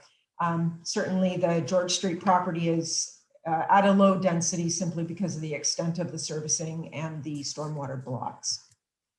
The zoning bylaw, the lands today are zone development area or DA, and the proposed zones would be the residential low density RS2 for all of the single detached lots and an RS5 zone for the townhouse lots. And Rosalind had covered off what our exceptions are for the lots, and I've identified them again on the screen. And then the stormwater management facilities would be rezoned into the SM zone. In terms of engineering, I've just given a high level overview. So for water supply, the existing municipal water mains are to be extended to the site and to be looped. The sanitary sewers along Edward and George and the proposed Street A will connect and convey sewage to a proposed pumping station, which is located in the southeast corner of the site. The sewage will be pumped via a force main to the existing Creemore wastewater. Coordination to confirm the timing of available capacity for water and sanitary. The stormwater management plan utilizes a treatment train approach to provide for the required stormwater management controls, and an oil grit separator will be provided to ensure water quality controls are achieved, while an end of pipe dry stormwater management pond will provide the required required quantity storage. A number of reports were required in order for a complete submission, and on the screen are the reports that were provided. And I'll just point out that the floodplain hazard study was completed, and in fact, quite a bit of work was done well ahead of our submission in order to determine the developable area of the site. And just in conclusion, it's my opinion that the proposed development is consistent with provincial policy. The proposed development conforms to the growth plan. The development conforms to the county and the local official plans, and the proposed application complies with the zoning as amended. Rosalind has been forwarding me the comments that she read earlier. I have forwarded them on to Nick Millington, and so we have had a chance to discuss them, and we would propose that we provide a formal response just because of the details of the questions, that we would provide a formal response to those questions following the public meeting. And those are my comments. Thank you. Thank you, Christine. So now I'm going to give Mr. Uri a chance. You had some questions you wanted to ask. Although I understand that he sent us quite an extensive letter with comments and questions. that will have to be responded to. But if you have additional questions, please go ahead.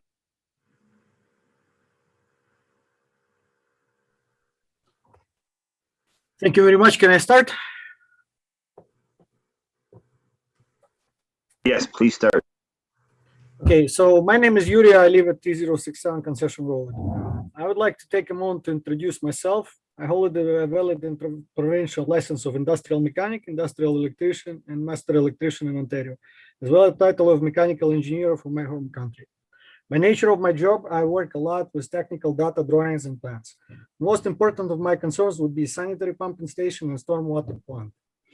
I have submitted written concerns and inquiries, and with my speech, I would like to provide more details on some of those concerns. As of right now, there is no submitted plan for sanitary pumping station, only its conceptual vision. It is generally hard to understand how development can be proposed without pumping station design. It is pretty obvious that sanitary pumping station is the core of the development project. Without it being properly drafted and approved, this development project becomes a suitcase without handle. Originally, a subject land on George Street, so as my property are located within floodplain of Med River. Floodplain hazard study submitted by Tatham suggests that floodplain regulatory line can be safely moved away from George property to the western curb of Concession Road 3. I personally have a hard time understanding how floodplain area could have shrunk, given the fact that there was a lot less buildings back in 1988, which used to provide more vacant land to absorb more water. 1988 is the year when McLaren research was done, which is NVCA approved watershed hydrology model for the area. Tatham Engineering relied on it as well.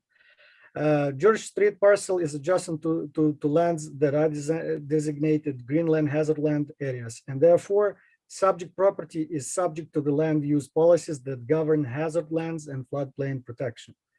Going to technical side of sanitary pumping station, it is obvious that pumping station will have at least one pump that will has to be controlled by automation. The only way to control on-off cycle on the pump is using storage or holding tank with high and low level switches that will enable and disable the pump. Same principle is used in residential housing with basements equipped with some pumps. Also, majority of the industrial plants use same principle.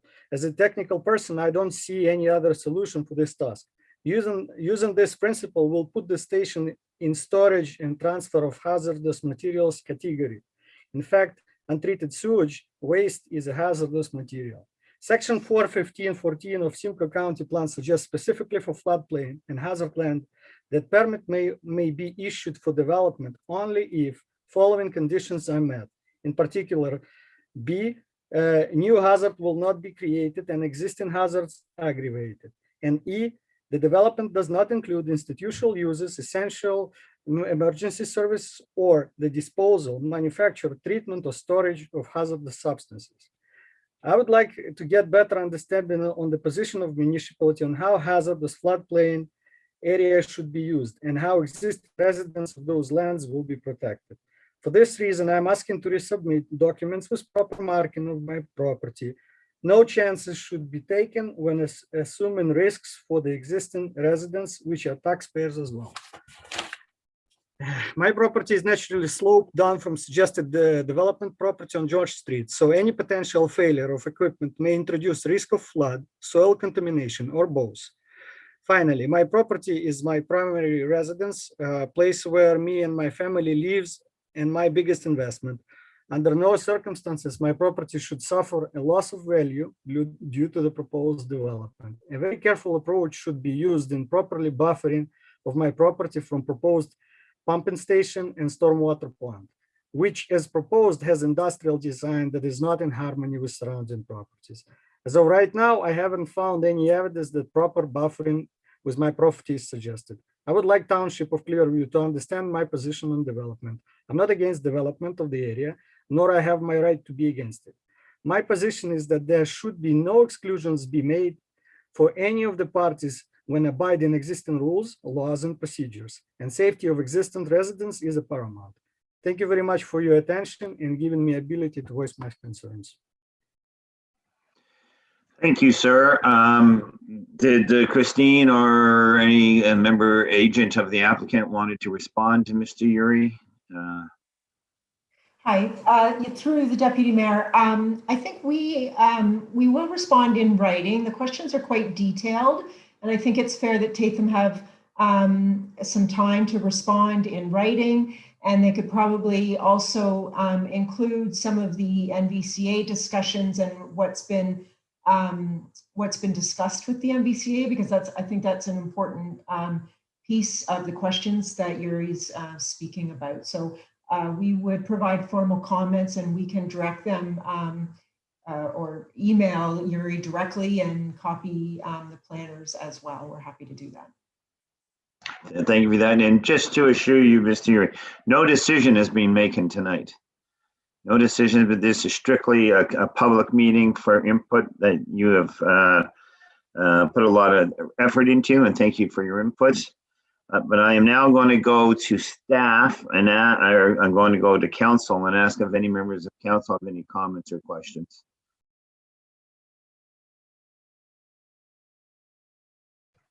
It looks like a pretty quiet group tonight. Going once, going twice, going 3 times. Okay, so this concludes the public meeting with respect to this file on this evening's agenda. We thank all who provided written comments and for their interest in the matter. Barry, Yes. I thought you were asking for staff. That's why I think some of us were waiting. No, and then I correctly said council. I'm sorry. Go ahead, Mr. Patterson. Okay. First of all, this is a, I wouldn't say it's an unusual subdivision proposal, but it is a sensitive one in terms of its situation, the floodplain, the sewage treatment, the fact that we have a capacity issue with our sewage plant. So I'll save a lot of my detailed comments to when we do the draft proposal. But just to give a sense of some of the comments that I think council needs to dwell on.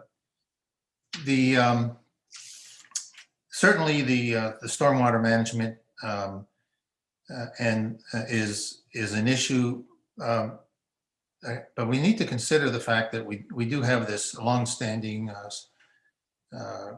Creemore East master drainage plan that's been on the books for quite a long time, and actually a component of that plan appears to be a dependency for the successful water treatment and the stormwater treatment in this subdivision plan. Namely, the spillway has to be there for proper design to accommodate any spill from the stormwater pond. And this, the pumping station needs to be coordinated with a similar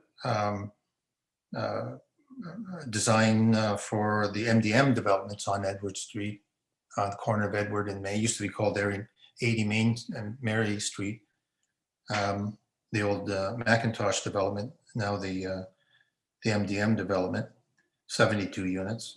So there has to be some coordination. And as we've seen, Alliance also had some interest in coordinating the waste treatment between the MDM development on Edward Street. And now it looks, I have a concern that all 3 of these developments have to be developed, have to be coordinated. And I also think that there is, besides the drainage, that's always been a plan for this village, with the augment of our sewage treatment by having pumping stations in these 2 developments, we have to have good consideration to the service upgrades to those people on George Street that are on private services. So I'd want to know what's happening there. Those are my general concerns. I did note that there hasn't been much, there had been reference to, but there hasn't been much comment tonight on the position of the NVCA. I have been following their correspondence. Apparently, they've been working on this project since 2017. I think Rosalind's probably fully aware of that. And because according to them, they've made 4 submissions. And as of January 2020, they had questions that would they require answers to before they could complete their review. They did note that they were in approval of the floodplain work that was done by Tatham, but they did have some suggestions. So I would like to hear a little bit more on that, both from the NVCA and perhaps maybe tonight Rosalind can make a comment on the work that she's doing with the NVCA and where that sits. I'll stop there for now. Okay, Rosalind, did you want to respond to Councillor Patterson? Then I think Christine also wanted to respond to some of his comments, and I see Nick Millington has joined us. And I believe you're acting on behalf of the applicant as well. Is that correct? Yes, thank you, Deputy Mayor. Yeah, that's correct. So first of all, I'm going to let Rosalind respond to Tom's question, then I'll let Christine and you. Okay. Yeah, thank you, Deputy Mayor. I might just actually refer to Nick. He is the expert in floodplain studies, and he has actually been working quite closely with Amy and the team at the MVCA. So I'll let Nick take that question. Go ahead, Nick. My apologies. Sorry. Thanks a lot, Rosalind. And thanks, Yuri and Councillor Patterson, for your comments. Just again, we will respond in detail to all of Yuri's comments as Christine summarized previously. And I think some of your comments as well, Councillor, will be likely addressed in those comment responses. I guess I'll just kind of speak quickly to some of the higher level issues that have been identified here. So just firstly, with regards to the NVCA comments and the floodplain hazard study, yeah, as mentioned by Rosalind and Christine, we have been working with the NVCA since, I think it was early 2018 on the floodplain assessment. As you mentioned, Yuri, there was a previous model back in, I think it's 1988, like you mentioned, that delineated that existing flood line. Obviously, there's more recent modeling techniques, and we have additional topographic data to kind of refine that flood line in any area, in any study area, not just specific to the site location. So that study and a number of addendums and comment responses were submitted to NVCA, and they have approved the flood study, which then allowed us to proceed with finalizing the development concept for the site. They do have a few outstanding comments more related to water balance and some comments that can be addressed most likely during the detailed design phase. There's nothing that we've received from them that would oppose the development as currently proposed. So we will respond to those in due course. And then I guess just regarding the East Creemore drainage study, so you are correct that the development and the stormwater management pond relies on that East Creemore drainage study solution being implemented, which is proposed along the eastern limits of the subject development. There will be a large storm sewer as well as an overland flow route to convey flows from the north. So that will happen on the east side of the development, and the stormwater pond will connect into that new drainage system that provides a lower outlet to minimize grading impacts on the site to make stormwater work. And again, we're aware that the detailed design of that has to still occur, but we will coordinate with whomever is responsible for that, whether it's ourselves or if that East Creemore drainage study implementation is a capital project. And lastly, the sewage pumping station. We have coordinated with the Alliance Development to the north to ensure that we are only providing one sewage pumping station. We don't want one on the subject site as well as one on the Alliance site. So the preliminary design shows that we can take the Alliance gravity sewers all the way down to our proposed pumping station, and then from the pumping station to the wastewater treatment plant. And again, during the detailed design process of both the pumping station, the Alliance development, as well as the subject property, all of that will be confirmed. And Yuri, to your concern, typical full detailed design drawings of that plant or of the pumping station will be provided, all in accordance with engineering standards and best practices. So I hope that gives a bit of a summary and some more background info. Christine, did you have anything else you wanted to add to that? No, that's fine. Thank you. Mr. Patterson, Councillor Patterson, you had a question? Yeah, thanks, Nick. I'm glad to hear about. What about the MDM, the 80 Mary Street, or the 74 units that are on Edward Street, just to the west of this site, on the north side of Edward Street? That when several years ago, as many of us will know, there was discussions going on between Alliance and the previous developer of that property because they had the same issue. It wasn't gravity flow to the, they had to put a force main in, and there was discussions going on about between Alliance and that development. So as I suspect that the condition may still exist. Are they included in this discussion? Or is it premature for the MDM project right now? So Mike, I see Mike. Please respond. Sorry. Yeah, I see Mike Ron's popped on here as well, so he might be able to confirm this. But as I understand that the former Macintosh development with respect to sanitary sewage is conveyed through the existing gravity sewers on Mary Street, and does not require a pumping station or a force main.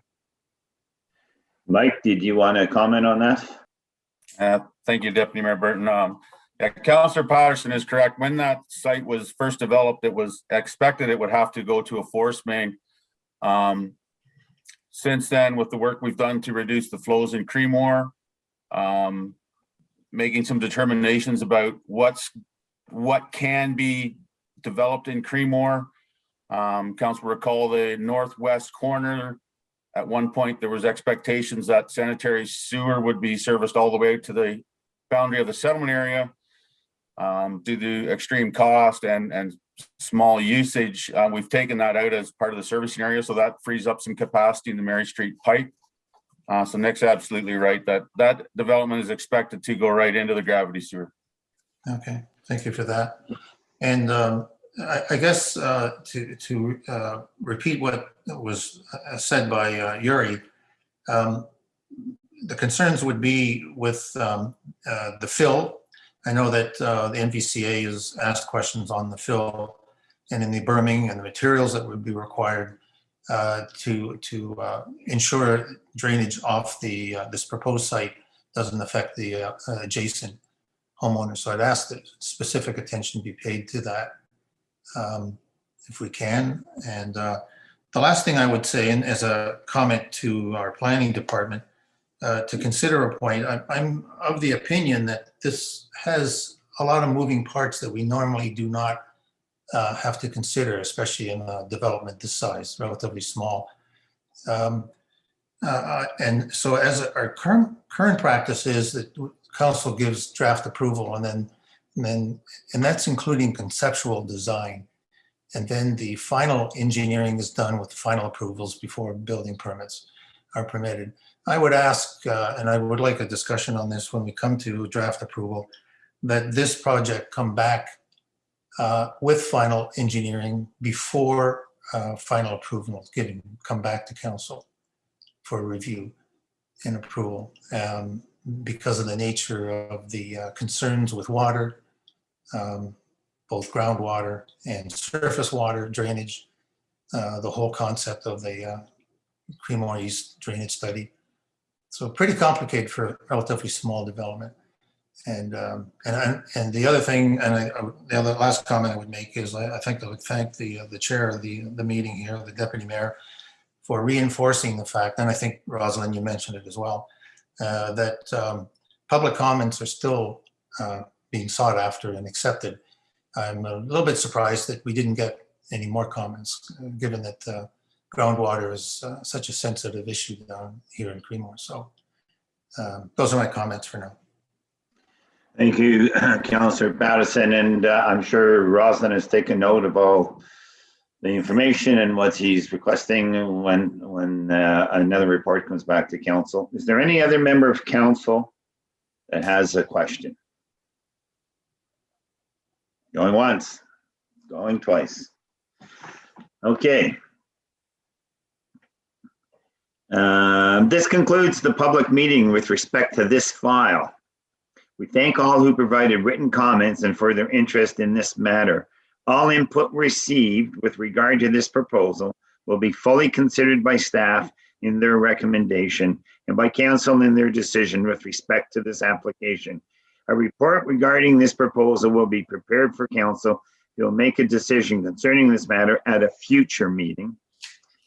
And we will now proceed to our next public meeting. And I just bear with me because I have to bring it up on the other computer, which is zoning bylaw public meeting 8077 Highway 26 and 8073 Highway 26. Rosalind, are you looking after that one as well? You're on. Okay, were you going to do your preamble talk? Or I guess you've done that. You've covered that. So I'll just. Yeah, I usually do my preamble at the beginning of the meeting. So okay, cool. Free to do it again. No problem. Just thank you very much, and give me a chance to get the share screen on. And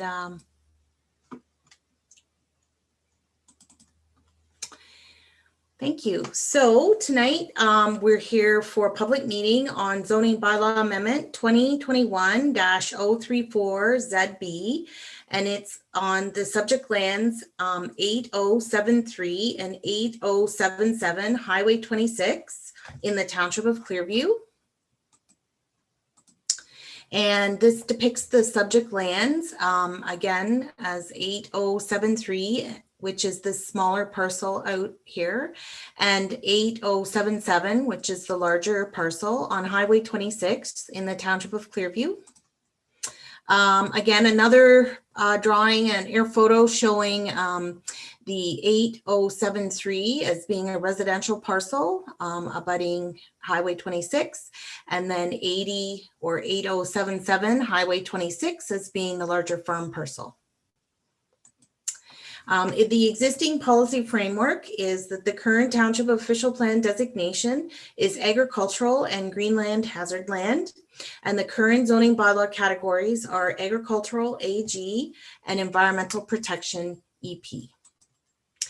This shows the existing official plan mapping as the white being the agricultural land and the subject lands outlined in red, and the greenland hazard land areas depicted in the blue. The existing zoning on the property is the subject lands again are outlined in red, and they are zoned agricultural. There is a bit of land at the back of the property that is EP or environmental protection, and there is some blue land or blue overlay which indicates the hazard land overlay. And the proposal, so the zoning bylaw amendment is going to look at property 8077 Highway 26, and it will be zoned from agricultural AG and environmental protection EP to agricultural residential use exception AGERXX and environmental protection EP. And the property 8073 Highway 26 will be zoned from agricultural AG to agricultural exception AGXX. And this proposal is being submitted to allow for the lot addition from the subject lands as 8077 Highway 26 to be merged with the smaller residential parcel as municipal address 8073 Highway 26. There are no new lots being proposed in this proposal. And the lot addition will add the existing commercial self-storage facility, which is currently located on 8077 Highway 26, and it will be added to 8073 Highway 26. The amendment will further recognize the deficiencies in the new lot configurations and as a result of this lot addition. It will also recognize the commercial self-storage facility, and it will prohibit any new residential uses on that larger farm parcel noted as 8077 Highway 26. So this table sort of depicts the site-specific proposed changes to the zoning. Currently, the properties are zoned to have residential uses as well as farm uses. And currently the zoning in the agricultural zone allows for a minimum lot area of 35 hectares and a minimum lot frontage of 100 meters. What the zoning amendment proposes to do is that on Highway 26, the 8077 property, it proposes to prohibit the residential uses. It proposes to recognize a minimum lot area of 30.8 hectares, and it proposes to look at a minimum lot frontage of 93 meters for that parcel. And on the 8073 property, it will look to recognize residential uses as well as a commercial self-storage facility. And it will look to a minimum lot area of 1.4 hectares and a minimum lot frontage of 53 meters. Again, this depicts the subject land, so the smaller residential parcel and the larger farm parcel. This is showing the proposed lot addition. So what's going to happen is the 1 hectare will be severed from the 8077 and added to the residential parcel, 8073. And again, another air photo. So essentially, we're going to be taking the commercial self-storage facility and some additional land and adding it to the residential parcel. Notice in circulation, notice of the subject zoning bylaw amendment has been given in accordance with the Planning Act but on April 20th, 2021. It was done through mail out and posting of signs on property, and details of the application and supporting materials have been made available to the public and have been circulated to the relevant commenting agencies. This shows a circulation map with the subject lands outlined in red, and notices were mailed to all of those properties highlighted in yellow, and the distance for this circulation is 120 meters. Tonight, there's actually been no public comments received.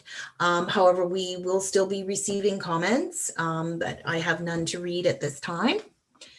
And in terms of contact information, if there's anyone watching that would like to provide some information, please feel free to email me or to call and leave a message, and I'll get back to you. And then in terms of where we are in the review process, right now we're at the public meeting stage. Staff will continue to receive comments from agencies and the public. At some point, staff will make a recommendation through a report to the Township Council. Council will either approve or deny the application, and then there will be an appeal period. If there is no appeal, then the decision will come into force and effect. And that concludes my presentation. Thank you. Thank you. Rosalind, is there anybody from the agent or the applicant here that wants to make a comment? Yes, thank you, Deputy Mayor. Again, Christine Law from Loft Planning is here to provide a presentation on behalf of her clients. Yes, okay, Christine, please go ahead. Thank you. Good evening. Christine Loft. So I'm acting on behalf of the landowner. I did have a brief PowerPoint presentation. However, I think it's very repetitive of what Rosalind has just went through. So I would suggest that I not go through the PowerPoint. I don't think I'm telling you anything new. So I will just say that there are no proposed changes on the ground. It is the zoning bylaw is simply to implement a proposed consent that will be heard by the Committee of Adjustment. The landowner of 8073, or the smaller lot on Highway 26, currently does own the smart storage business. So it really is just aligning the smart storage business with their lands at 8073. And as Rosalind pointed out, then the retained parcel would be rezoned for no new residential use as per the prime ag policies. And I think that's everything. I think Rosalind covered the overview of the proposal. So thank you. Great, thank you. Any member of council have a question? Anybody? Okay, going once, going twice. This concludes the public meeting with respect to this file. We thank all who provided written comments and for their interest in this matter. All input received with regard to this proposal will be fully considered by staff in their recommendation and by council in their decision with respect to this application. A report regarding this proposal will be prepared for council, who will make a decision concerning this matter at a future meeting. We will now, this concludes tonight's portion of the agenda, and I now turn the chair back to His Worship. Thank you. All right, thank you very much, Deputy Mayor. Good job tonight, and good process to have a public meeting like that. Thank you very much.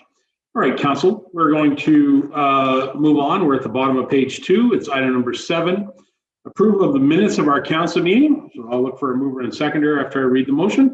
Recommendation, be it resolved that council of the Township of Clearview hereby approve the minutes of the April 26, 2021 council meeting as presented. May I have a mover and seconder on the motion, please? Mr. Broderick, Mr. Walker, Broderick and Walker. And I will, you've heard the motion. I'll call the motion. All those in favor? Very good. The minutes are approved. Any business arising from the minutes, which is item 8? Any members? All right, seeing none. Moving on, page 3, item number 9, communications from the mayor. At this point, item number 9.1 is a closed session report. I can report there are 2 items that we discussed. First one is our board appointments. We do have a bylaw coming up a little later in the bylaw section. We have a few people that have asked to step down from a couple of boards, and we have a few people that are joining a couple of boards. So we will review those when we get to the bylaw section. Thank you very much to all those volunteers that support Clearview Township. The next item is a proposed composition of board members in regards to the Police Services Board. So the CAO has been working on this project with our neighboring CAOs, and I would turn to him to just give a preamble as to what this is about, and then I will have a very good extensive motion, which pretty well lays out the options that are available to council. So council, we did discuss this in camera, but this is to come into open session. So I'll ask the CAO if he'd like to just comment on what this is all about. Thank you, Your Worship. So basically, we've been encouraged to come up with a board composition that's consistent with the ministry. And what we've done is we've proposed a 12-member board. It would consist of the mayor and CAOs from the 3 municipalities. It would also include community appointments, 1 in each community for a total of 3. And it would also include provincial appointees, 1 representing each community for a total of 12 members. And we're putting that forward as a recommendation. It has to be into the province by, or excuse me, to the OPP by June 7th. And the other 2 communities will be voting on this same resolution or similar resolution as it relates to moving towards the June 7th deadline. And that's why this is on the council open agenda for today. All right, thank you very much. And so just to review, we are served by the Huronia West OPP detachment. That detachment of the OPP serve Clearview Township, Springwater Township, the town of Wasaga Beach. And so each of our councils are reviewing this very question. And this is something that you as the CAO as well as the other two CAOs, have been collaborating to create this motion. So this is the motion that's been put forward for us.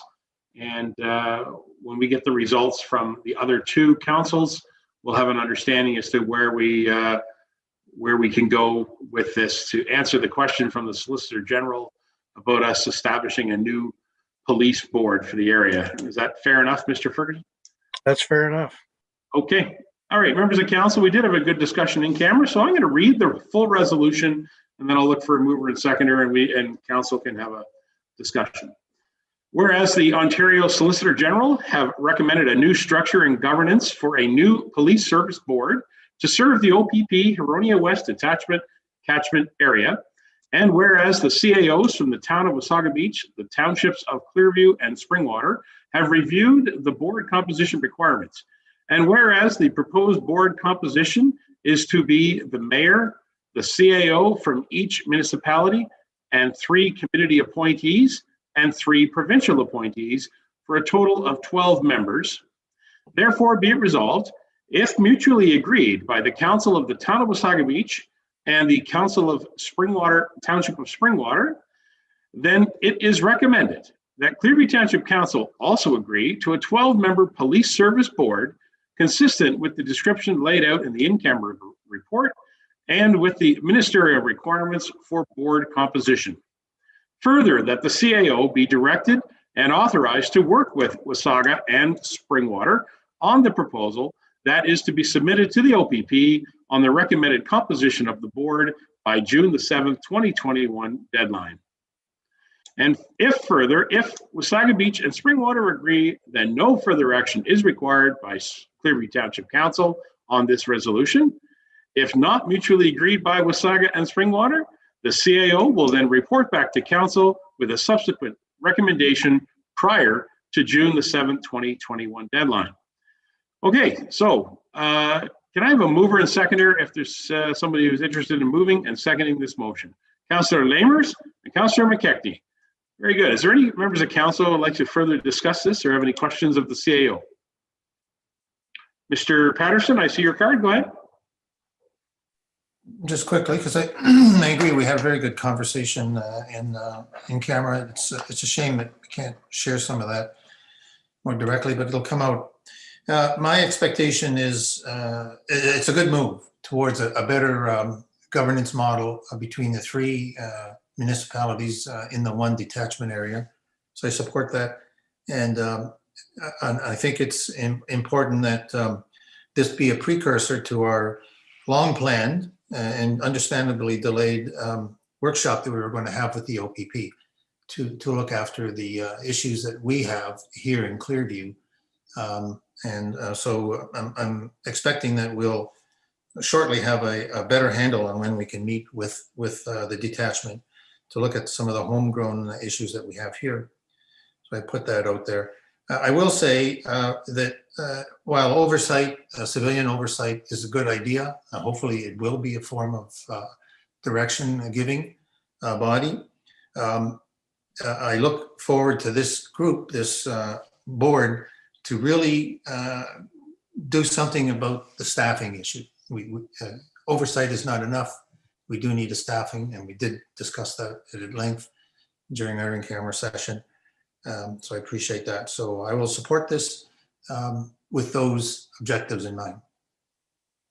Thank you for those comments. That was a fair review. Members of council, are there any further questions or any comments you'd like to throw in at this time? Okay. Thank you very much. Before I call the motion, I would like to acknowledge that the CAO is still working with the other CAOs. I know that they will be communicating regularly on this. And if there is any change to this proposal as a result of contrary votes from our neighboring municipalities, the CAO has advised he would report back to us immediately, and we will be advised of any changes. So at this point, it's in Mr. Ferguson's hand after this vote. Members of council, you've heard the motion. Is there anything further? Then I prepare the go motion. All those in favor? And that carries unanimous. Thank you very much. All right, Mr. Ferguson, good luck with this one. And I'm glad that I'm glad that you're working with your neighboring CAOs. They're I would like to comment that I have to rely on their understanding of the history. George Vederbanker was his notes were very helpful, and Jeff Smith was very helpful as well. Very good to work with. excellent. Well, it's great to have good working relationships with our neighbors. So thank you for that. All right, Council, that's our 9.1. 9.2 is an NVCA monthly newsletter, and 9.3 NVCA April highlights. Anybody got any questions or comments that I'd like to bring forward on those? All right, seeing none, then I'm going to call a recommendation. Recommendation be it resolved that Council of the Township of Clearview hereby receive the communications from the mayor for information. And can I have a mover and seconder? Where are we at? Councillor Leishman, Councillor Walker, Leishman and Walker. And I'll call the motion. All those in favor? Motion carries. Thank you very much. All right. Item number 10 is our county reports and information. 10.1, 10.2, and 10.3. These are all interesting items. Anybody like anything pulled on this? Anything you have any questions from this agenda?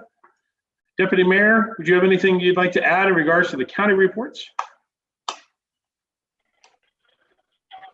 I think I just make a quick comment on them.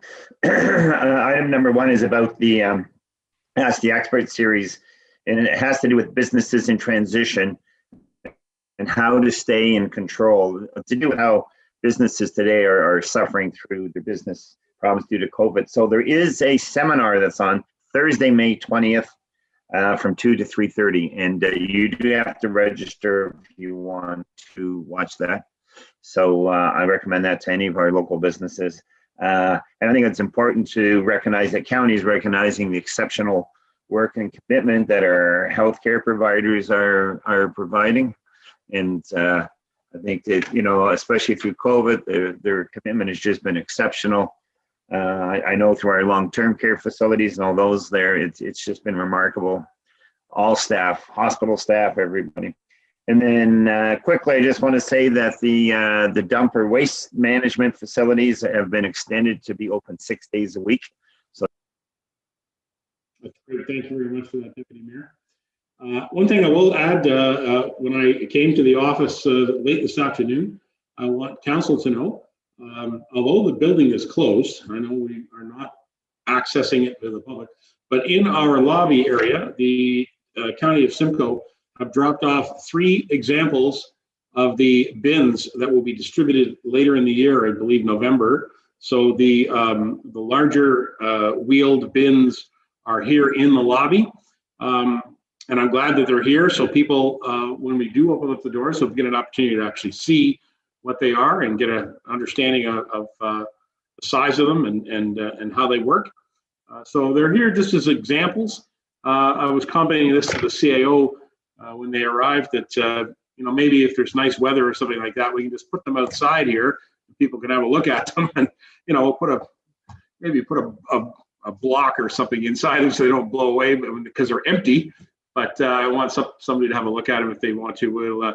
We'll perhaps use our communications channels to promote that they're here and you can have a quick look at them and see. And you know, people have been asking just how big they are, and you know, I wish I'd brought my tape measure with me. To be honest, when I saw them here, I thought I might just check it out to see how it's going to fit in my at my home. So I wanted to just check in with that. So anyway, so that's something nice to see. And so we have a county meeting tomorrow, of course, and so the deputy mayor and I will be there, and we look forward to that agenda. So recommendation be it resolved, the Council of the Township of Clearview hereby receive the county reports for information. Mover and seconder on that motion, please. Mr. Broderick and Mr. Lamers, and I'll call the motion. All those in favor? And that motion carries. Thank you very much, Council. All right, we're at item number 11, which is our ward reports. So looking at the top corner of my screen, I have Councillor Deneen is up first, and then I have Councillor Broderick and then Walker. So Phyllis, how you doing? I'm good, thank you. I think this is the first time I've been first since my first meeting. There you go. How about that? So I just wanted to mention that our scrap drive is now completed at Ottawa Hall.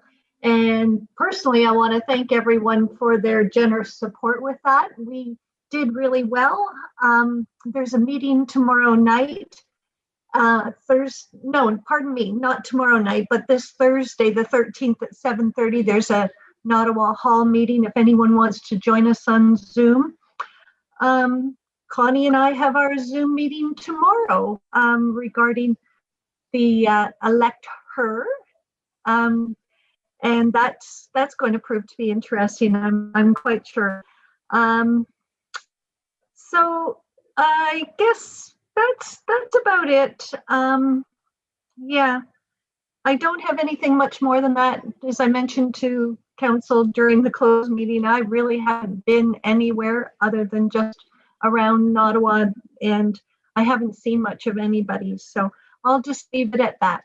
Thanks so much. Very good. Councillor Deneen, before you go, I'd like to just ask the Ottawa Hall metal drive is completed at this time. Is that correct? It's completed, and I just want to, I'll make note that there is residual there. I have made arrangements that it will be cleaned up. I just wanted to talk to the hall board members and maybe have the sign moved so that it's kind of noticeable that we've finished before I get the bin in to clean up the rest of it. Thanks. Okay. I just wanted to make sure that, and so we want to obviously thank the community for their support to help the Ottawa Hall with this metal drive. It's surprising the amount of metal that showed up there. So that's a great thing. Thank you very much, Councillor. Now, Councillor Broderick is next, then Walker, and then McKechnie. Go ahead, John. Thank you, Your Worship. Tomorrow, May 11th, we have the Accessibility Advisory Committee meeting. On May 18th, we will have the Library Board meeting. And on the 19th will be the next Clearview Chamber of Commerce meeting. And at this time, I'd like to take a moment to reflect on just how serious the COVID-19 virus really is. At this moment, Rhonda's youngest sister is on life support in a Markham hospital, fighting for her very life. And I'd just like to remind everyone to please take care to be safe. Thank you. John, our prayers are with her. Good luck. Thank you. Thank you. Councillor Walker, you're next. Thank you, Your Worship. Not a whole lot as far as ward reports, other than continue to support your store, your downtown cores with your curbside pickup. It certainly means a lot to the survival of our businesses if we all can support them locally. So please continue to do so. Now, Your Worship, you talked about the waste management garbage bins. In the mail today, we received our package from the County of Simcoe Waste Management News. And I'm urging those people out there, residents, do not throw it in the garbage. Hang on to it, because it's got information in there that you need to know. A clothing collection, electronic collection, and then it talks about our new automated cart collection. So people, please take it and read it. And Your Worship, just to help you out, the height of the recycling, this is a quick conversion, which may not be totally accurate, 44 inches high by 33 inches in depth and 29 inches in width. That's your recycling. It's the largest of the three. The rest are smaller. So I urge people, residents, do not throw this out, but take it and read it and use it. Use the bags for the purpose they're given to us. It helps save a lot of stuff in our landfill sites, but it's also important that we continue to support the efforts of the county and with their endeavors to create a clean environment and get rid of the unwanted things that we have around. Thank you. Well done, Councillor Walker. Good reminder. I have not picked up my mail today, so I will look for that tomorrow when I get a chance to stop by the post office. Thank you for that. Councillor McKechnie, you're next, and then Councillor Labors. Go ahead, Doug.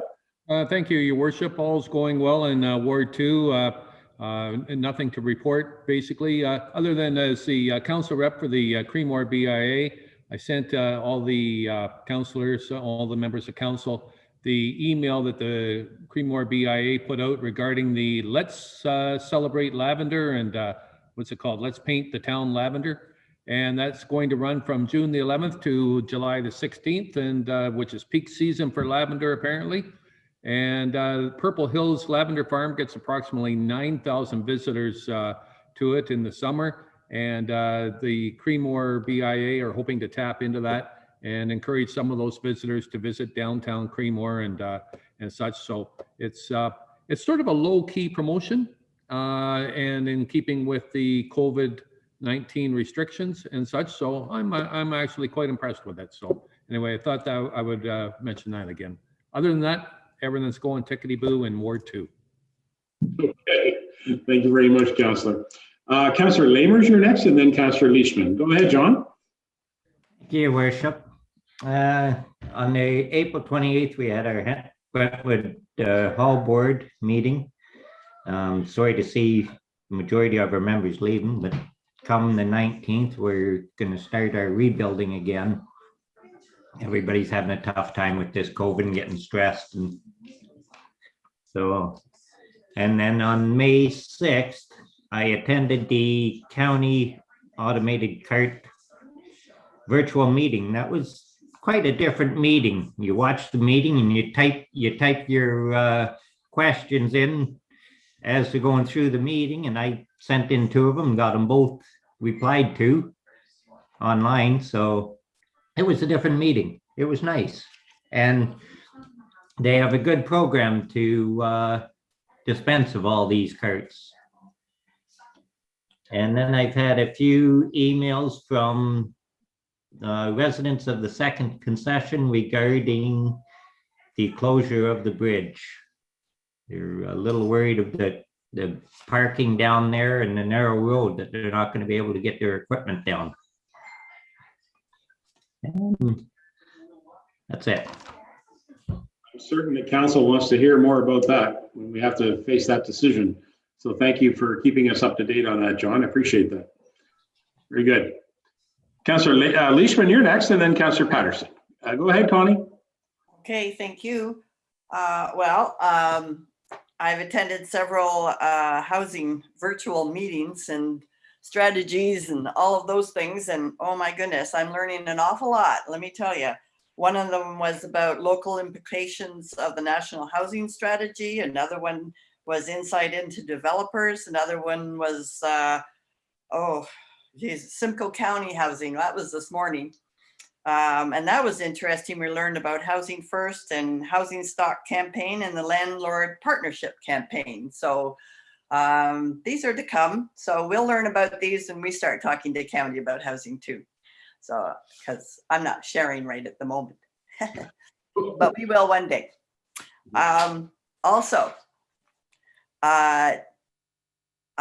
Okay, get your census.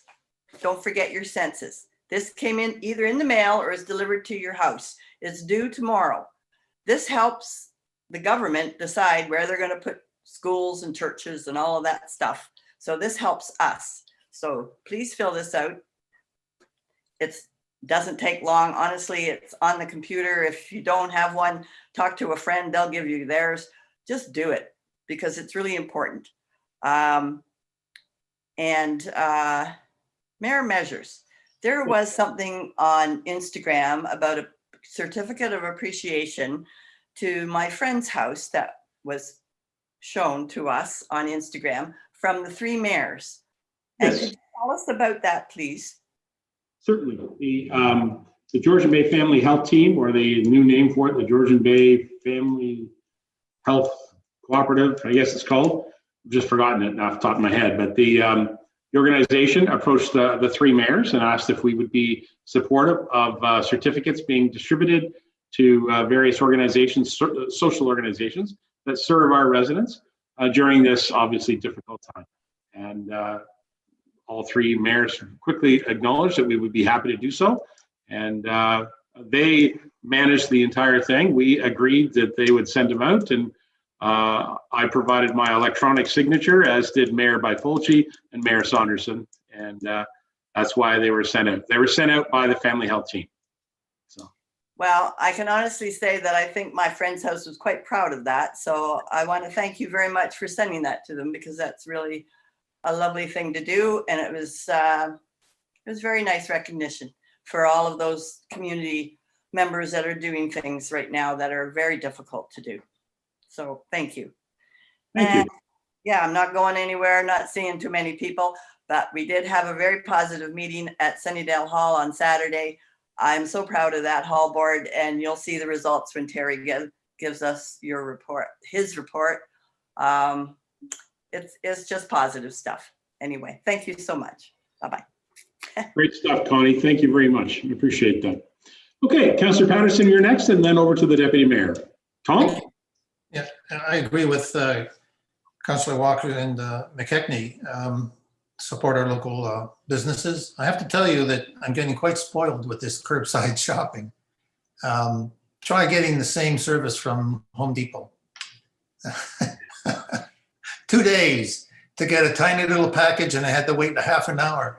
5 minutes, I call up my local home hardware and I get the same thing. There you go. So don't tell me about shopping in the big city. Public comments, I'll merely report on what I get, and you get a sense of a couple of the comments. But I haven't got as many comments on development in the village lately. I don't know what it is. So I'm glad that that we had the discussion tonight and encourage people to get their comments in on this one subdivision. And I will try to get some more information out, because I know that there is some concern there, and I think their minds are on their family and their safety and that sort of thing. So I think a little bit of encouragement for the public to participate this, I think, will be appreciated when it comes around to making a decision. A couple inside baseball things. I'm hoping that, and the mayor and I discussed this afternoon, I'm hoping we do our strategic budget planning workshop soon, because we've got a lot of capital project, capital expenditures that we need to prioritize. And I'm hoping that we do our social housing workshop with the county. Now that I'm hearing that there's some space opening up for us to have that discussion. So looking forward. And that's my report. Thank you very much, Councillor Patterson. I appreciate those comments. Deputy Mayor Burton. Thank you, Your Worship. Not a lot to report on, other than we have, county council tomorrow. The next Wednesday and Thursday, I have a 2-day session at the policy meeting, and then as well as one of our regular NEC meetings. So I'll be 2 days at that. And in response to Councillor Broderick's comments, tomorrow I will be visiting with Councillor Milne, or His Worship Rick Milne from New Tech, to visit the arena to get my first vaccination shot. So I'll be doing that tomorrow afternoon. Well done, sir. Good luck. I'm glad to hear you're doing that. I just have one thing that I like to add. Well, first of all, I'll go back to Councillor Patterson's comment first. I did have a conversation with our CAO. I asked him if, regarding the strategic budget session, I asked him if he would consult with our Treasury team about how the timing may work out with the budget plans for the 2022 budget. And so it's in the works as to whether, when we would hold it, we don't know, but I'm giving the, given the driver's seat on this one to Kelly and her team, as she is working with the senior managers to create the budget. So I want to hear when we can slide in there with comments from council prior to senior managers setting their objectives. So the CIO and I had a good conversation about that. The other thing I can report to all members of council, and perhaps Councillor Leachman might be interested, I had a good conversation with Mr. Bishop at the County of Simcoe. And yes, we are going to keep moving ahead with having a discussion about housing and social housing program. That was put on hold as a result of COVID. We were unsure as to how we were going to be meeting. Obviously, we continue to meet in this Zoom format. And so it's inevitable that this is how it's going to be for the next little while. So that's in the works. So the last thing I want to mention is the only point that I actually wrote down that I wanted to mention was if you haven't seen the press releases for members of the public, certainly this council, everybody on this council is aware that we have in fact hired our new clerk, and it's a returning member to our staff in the name of Sasha Helmke, who is returning to Clearview Township, and we're very, very pleased to go through that process. I want to acknowledge Tammy Gill and the CAO for great work on the interview process, and also acknowledge all the applicants. We had some very significant and very, very qualified applicants, but I want you to know that our township is in good hands with our new so first of all with our new CAO, but also with our new clerk, who returns to us as a young lady who knows our community inside out. She actually grew up here, and she has been, professionally mentored by many, many people, both here and at her former employer at Springwater. And she has great professional credentials. And so we are very, very pleased to welcome her back to Clearview Township. And so it would be my hope that she'll probably tune in to our next council meeting, which is scheduled for the 31st. It may be her first day with us. So we may ask Brenda Falls to, help set up the agenda for that council meeting, although our new clerk will be stepping into the role immediately after that. So I just want to acknowledge that. Thank you, council. That's all I have for going around the table. Now, we have our department reports. We're going to start with the library. We haven't talked about the library recently, so I have a report here from the library. I believe our chief librarian. Hello, Jennifer. There you are. Hi. Nice to see you. How about I read this and then we'll ask you some questions. It's LIB 001 for 2021. Recommendation, be it resolved. The Council of the Township of Clearview hereby one, receive LIB 001 2021. It's regards to the new Lowell branch flat roof replacement report for information. And item 2, approve the transfer for Clearview Public Library capital reserves in the amount of $6,280.54, includes HST from the library 2021 capital surplus to the library 2021 capital budget. Okay, can I have a mover and seconder on the motion? That'll be Councillor Leishman, Councillor Broderick, and Jennifer. Nice to see you. Do you want to give us a quick outline as to why we need to replace this roof? Okay, thank you, Your Worship and members of council. The new Lowell branch was constructed and opened to the public March 2008. So all the roofs there are 13 years old. Those of you who were around for the replacement of these old Stainer branch flat roof will know that flat roofs can be bugbears. And certainly 2020, the winter was not very good for any roof in terms of drainage. So we did have a drainage issue there on the roof that resulted in major leaking into the building. Yes, Kat, shut up. We had our general contractor review the situation and were advised that the only way to fix the roof was to replace it. So we went out and got 3 written quotes, and we have accepted the lowest quote. Okay. Any questions to Jennifer in regards to the, yes, Councillor Walker. Thank you, Your Worship. To Jennifer, in that quote are they to look at the drainage to make sure that it is proper? Flat roofs, unfortunately, have a tendency to put the drainage spot in the wrong spot.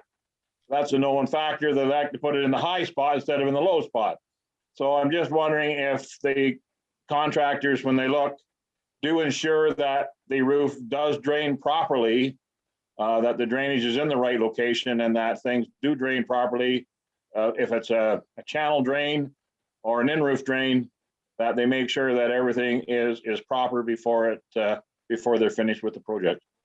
And Councillor Walker, through Your Worship, that was part of the request for quote, was to ensure that the situation would not, obviously no roof lasts forever, but to ensure that the situation would not arise subsequent to this. So once we have the roof done, it should last for a very long time. Subsequent question, Your Worship, do we know if that roof's tar and gravel or is that just a flat membrane? Councillor Walker, through Your Worship, I believe it was tar and gravel. And that is what they're proposing to put back there once they have reconstructed the drainage so that we shouldn't have the problem again. Okay, thank you. Great. Anybody else with any questions to Jennifer LaChapelle? No? All right, thank you, Jennifer. I'll call the motion. All those in favor? And that carries unanimous. Thank you, Jennifer. Okay. Good to see us getting that fixed. Okay, Public Works. Here's always a good topic. Compost. PW 018-2021. Recommendation, be it resolved that Council of the Township of Clearview hereby 1, receive PW 018-2021 for information, and item 2, direct staff to distribute 88 cubic yards of compost and mulch as outlined in this report. Dan is here to speak. Is there anybody who would like to move and second this motion, please? Mr. Walker and Councillor Deneen. Councillor Walker, Councillor Deneen. Hi, Dan. Can you tell us about your distribution plan for compost and mulch? Thank you, Your Worship. This is a program that was missing last year. I know there's quite a bit of interest in residents of Clearview on this giveaway, and the county didn't run it at all last year, but they did open it up for municipalities to participate in this year. So we've signed on and now coming to council with final approval, and just to give council an indication of where the mulch and compost will be distributed this year. We anticipate that if council does approve this, that our communications coordinator will send out quite a bit of notice to the residents, because it is a quick turnaround for this Friday. So that's about it. Okie dokie. So basically, topsoil and mulch. Okay. Any council members with any questions to Dan? Oh, here we go. Councillor Leishman's up first, then Councillor Deneen. Go ahead, Connie. Thank you. Dan, I really am glad to see that you're distributing them a little farther around the township this time. That's great. It means that people that are close to those areas can go and get them a little easier, because man, they sure do get it. I mean, it's gone as soon as it's put out. It's amazing how many people are looking forward to it. So thank you very much for doing this. Excellent. Good comment. Councillor Deneen is next. Go ahead, Phyllis. Thank you, Your Worship. To Dan, just at the Nottawa Hall, because we do have the parking lot kind of tied up. Would you be putting it on the paved part beside the hall, or where do you think, in relationship to the Nottawa Hall, you'd be putting it? Just asking. You wouldn't put it on the gravel parking lot, would you? Through Your Worship, to Councillor Deneen, I think for the ease of cleanup afterward, I would suspect that we put it on the asphalt portion. The asphalt part. Okay. I'll let them know at the meeting, and we'll get the signs moved around then. Okay. Thanks. It won't be there. It won't be there long. I've got a lot of calls from the Nottawa area. I'm sure you have. Yes, they really like our scrap metal too. They like to come and reuse, reduce, and recycle. So it's all good. Thanks. Well done. Glad to hear you're getting calls from Nottawa there, Dan. That's great. Okay, any other members of council? All right. Glad to see the program's returned, by the way, too. You know, I know that at the county we didn't do it last year, and it was because it was right at the beginning of COVID, and the landfill sites were closed, and if you remember, it was a nightmare at that time. So glad to see things are at least moving forward. Members of council, I'm prepared to call the motion. All those in favor? Boom, all in favor, and motion carries. Thank you very much. All right, more public works, and I hope Stephanie's here with us, which she knows a whole lot about the DW QMS. There she is. Hi, Stephanie. Haven't seen you in a long time. Nice to have you join us here at council. All right, council recommendation be it resolved that council of the Township of Clearview hereby receive the 2020 Drinking Water Quality Management System Report, Management Review Report for information. Holy cow, I got to say that again. It's the Drinking Water Quality Management System, DWQMS, Management Review Report for information. Okay, can I have a mover and seconder, please? Mr. Walker, Mr. Broderick. Stephanie, always great to hear from you as our compliance officer here at Clearview. Do you have anything you want to add to your report? No, I don't have a whole lot to add to it. Thank you, Your Worship, for having me this evening. Just this is something that is required of us by our quality management system. So it's an annual event for us. It was a great opportunity for us to introduce ourselves to John and as a department and meet him. So it was a highlight there for that. And so it's just pretty much a standard item that we go through every year with a list of topics. And yeah, and then bring it to yourselves for information. Outstanding. Thank you very much for all your hard work and your due diligence throughout the year as a compliance officer. Appreciate that. Members of council, any questions to Stephanie? No? Well done. Members of council, we have a motion. I will call the motion. All those in favor? And that carries. Thank you very much. Thanks, Steph. Good to see you. Thank you. Okay, council, we have the Sidewalk and Curb Gutter Reconstruction Award.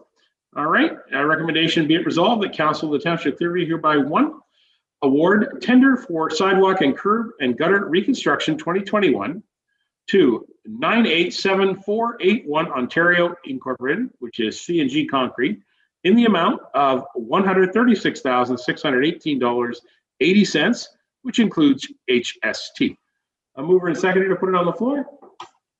Mr. Broderick, seconded by Councillor Lamers. Dan, have you got any comments you want to add in regards to the curb and gutter award? Thank you, Your Worship. I just wanted to point out that this tender came in quite a bit under budget. So we are, if the contractor is willing to, add a bit more work to it.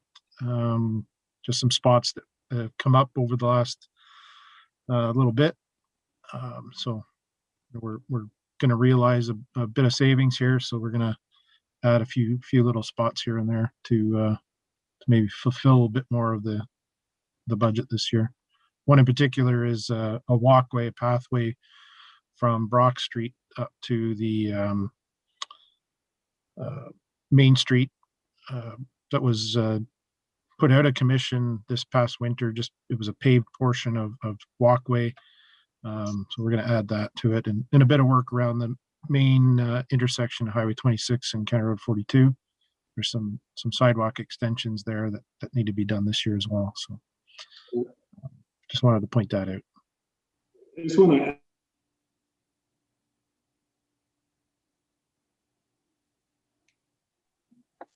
all right, I'm not sure if everybody's still there or not. I'm here. For some reason, my computer went dead. Did you guys lose me there for a minute? I guess you did. Mine flashed a bit. Yep. Okay, I'm here.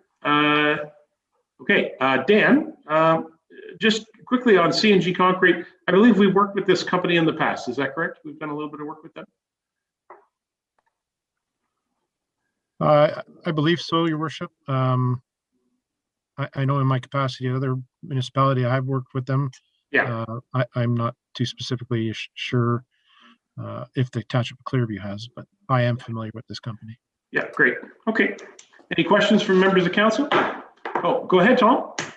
Just a quick one for Dan. Did street scan work play any part in setting out the priorities? Good question, Dan.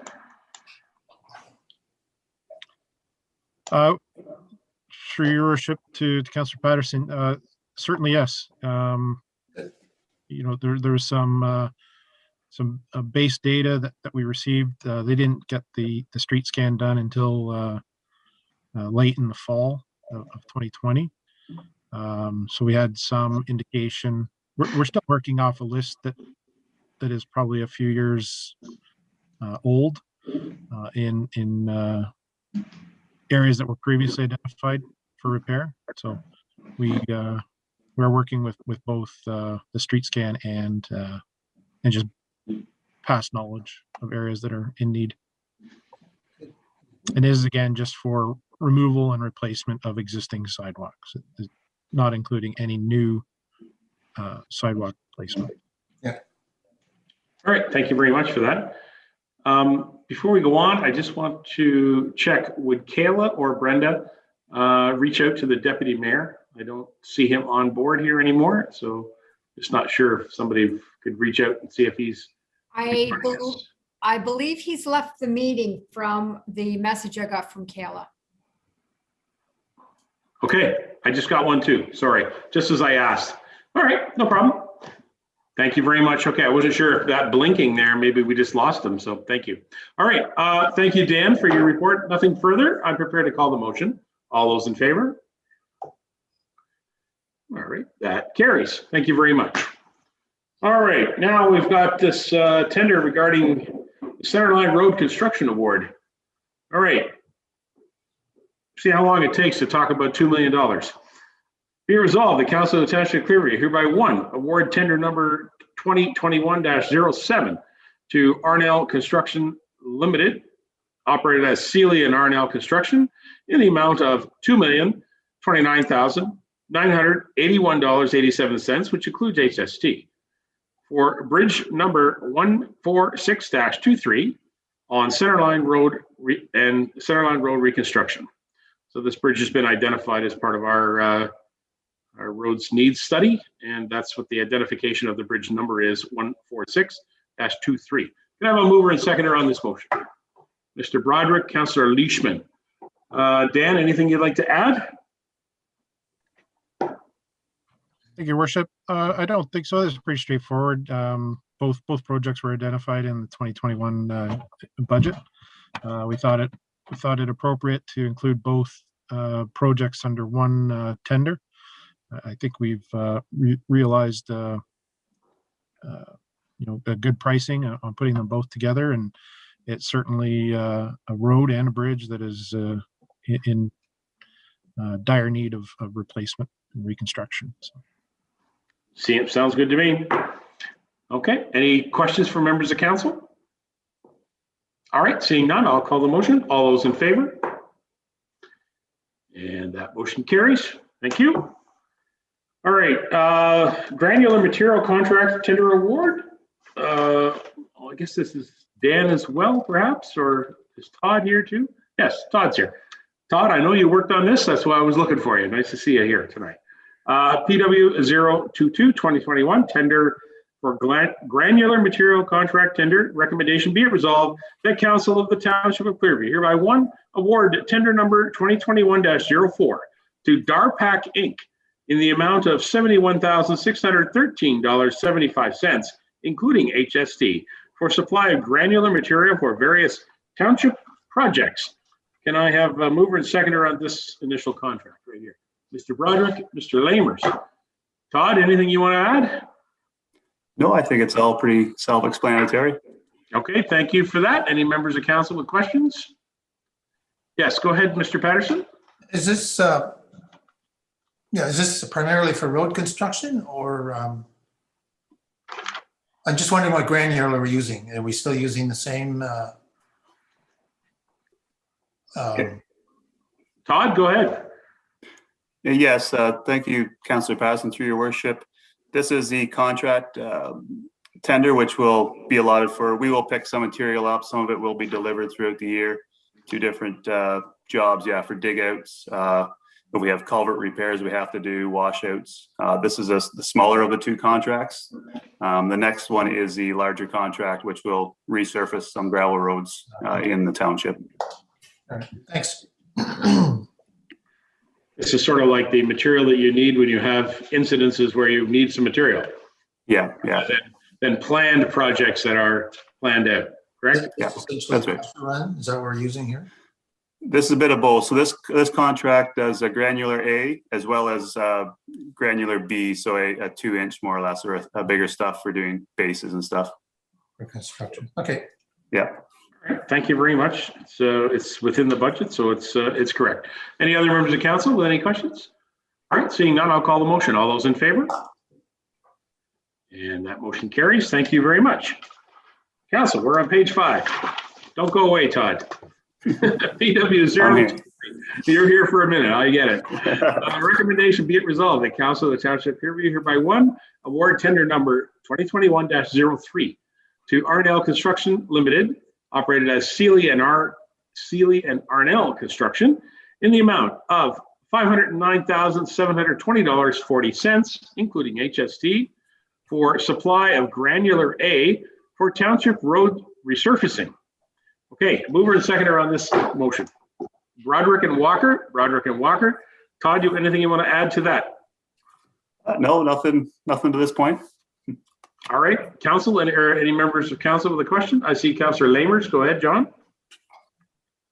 Thank you, Your Worship. Are you staying with the granular A, Todd? I thought you were moving to a little finer material that was staying and packing better. Todd? We did stay with a granular last year. That was Joel and I discussed it a fair bit, and the preference was to go with the granular. It is a little bonier, yes, but we do find that it is a better on the road surface. You see some more stones the first year, maybe up to the surface, as we've noted through some phone calls and such. But I think it's better for drainage and makes a better topping in the end. It just doesn't pack as good after the grading, but it makes a good road base. Yeah. The gravel does that we get from Sealy's does create a really good road base. Very good. Anybody else with any questions? Any other members? All right, seeing none, I'll call the motion. All those in favor? And that motion carries. Thank you, Todd. One more here, culverts. Number 309B-72, improvements. So this is for Dan as well. Recommendation be it resolved, Council of the Township Clearview. Number 1, award the tender number 2021-08 to Axelman Contracting Incorporated in the amount of $296,395.05, including HST, for improvements to culvert number 309B-72. Okay, mover and seconder on the motion. Mr. Broderick, Mr. McKechnie. Dan, my first question for you, could you just describe for members of the public and members of council, where is culvert 309B-72? Thank you, Your Worship. So that culvert is on the Mulmer Clearview Town line.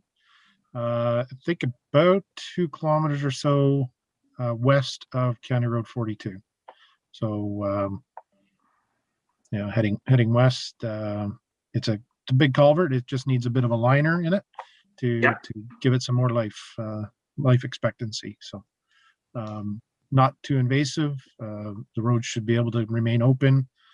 We own a bit of land on the north side there that the contractor can access pretty well and get down into the area that they need to put that liner in. So, okay, great. Members of council, any questions? All right, I'll call the motion. All those in favor? Oh, that's a request to speak, Tom. There you go. Thank you. Motion carries. Okie dokie. Thank you, Dan and Todd and Stephanie. Good to have them on board. All right, council, finance department. We've got a couple of items here from finance. First is the development charges background study amendment. Yes, Tom, go ahead. All right. I did want to get an update from Dan, if I could, on the traffic management study. Excellent question. And by the way, I forgot to mention it during my report, so thank you for that. Dan, would you join us for a moment and just give us an update as to when council will receive that information? Thank you, Your Worship. Staff are meeting with our traffic consultant actually tomorrow afternoon. We've had the report for about a week and a half or so, maybe 2, and we've reviewed it. There is a meeting with the CAO director, Mike Ron, myself, and our traffic consultant to go over the report. provide some of our staff comments to him and come up with a plan moving forward. So, following tomorrow's meeting, we'll have a plan to better inform council on how we're going to proceed with that. If I may, Tom, and to Dan, Dan and I had a brief conversation late this afternoon, and after this consult that he has with the CAO and the other staff members, the report is quite detailed, as I understand it from Dan's comment, and we may have a consultation with our clerk or our acting clerk, but perhaps hosting a separate meeting just to review this information, because there's a lot of information in it. So we may look at doing that, considering we have 2 full weeks before our next council meeting. Yeah. So maybe we'll find something along there. So I'll just plant the seed there for our staff to consider that when you're meeting tomorrow afternoon. If you think that there's enough material there that we could constitute a conversation with council that may last a couple hours, it might be worth doing that rather than adding it on to a regular council meeting. Might be something we can consider. Comfortable enough with that, gentlemen? Mr. CAO, you're okay with that? Get back to us and let us know. It's okay, you're muted. I understand what you're saying. Thank you. All right, thank you, Dan. Thank you, Tom, for bringing that up. Thank you, gentlemen. Okay, we're going to go to finance. Like I said, development charge background study amendment. Recommendation be it resolved that Council of the Township of Clearview hereby receive FIN 012-2021. It's the development charges background study amendment report for information. And item 2, authorize the Director of Finance, the Treasurer, to enter into an agreement with Watson and Associates Economists Limited to update the 2018 background study and amend bylaw the DC bylaw number 19-36. Now, can I have a mover and seconder, and then we'll ask Kelly to comment on this. Where are we at now? Mr. Lamers, Mr. Broderick. Kelly, our treasurer, why don't you give us a little bit of an update there, specifically about amending the DC bylaw? Go ahead. Thank you, Your Worship. This is basically just signing up the agreement with Watson and Associates to start the amendment agreement. We've had several different legislatures pass that. We need to do the amendment. And we also need to include the discussions we've been having with the Stainer developers as well. So this agreement sort of pulls all that together and amends our DC bylaw. Very good. So at the end of this, you will be bringing back the amendment that'll pass as an amendment to the bylaw. Is that the procedure? That's correct. Okay. Thank you. Members of council, any questions to Kelly? I know I stepped ahead of you guys, but I want to clarify that. Is there anybody else? All right, seeing none, how about we call the motion? All those in favor? Well done, motion carries.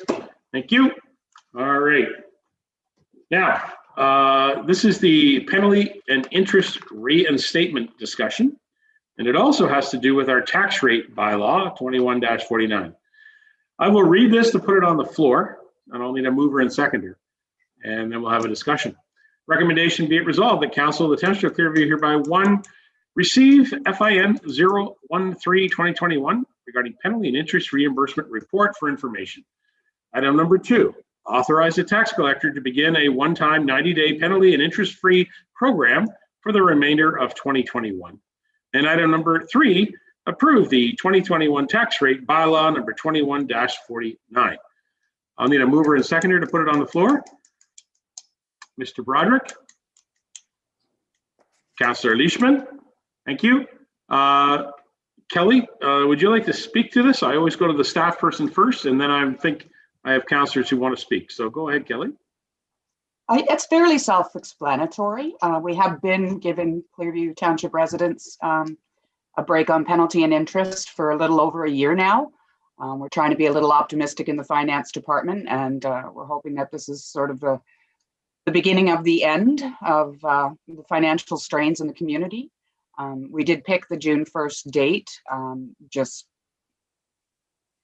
for ease. I'm very open to a change in the date if that's council's wish.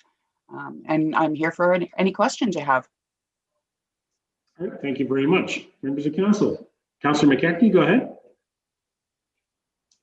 Thank you, Your Worship. So yes, regarding the June 1st deadline there, or making it effective June 1st. So I read today, and it hasn't been announced yet, but apparently this stay-at-home order is going to be in effect until probably June the 2nd at the earliest now. And so I'm wondering if maybe we should extend that and give the people a little bit of a heads up and give them a little bit more of a break over the summer. So I was wondering about deferring this this recommendation to come so that it would come into effect September 1st of September. But instead of a deferral, what about if we just change that effective date to September the 1st?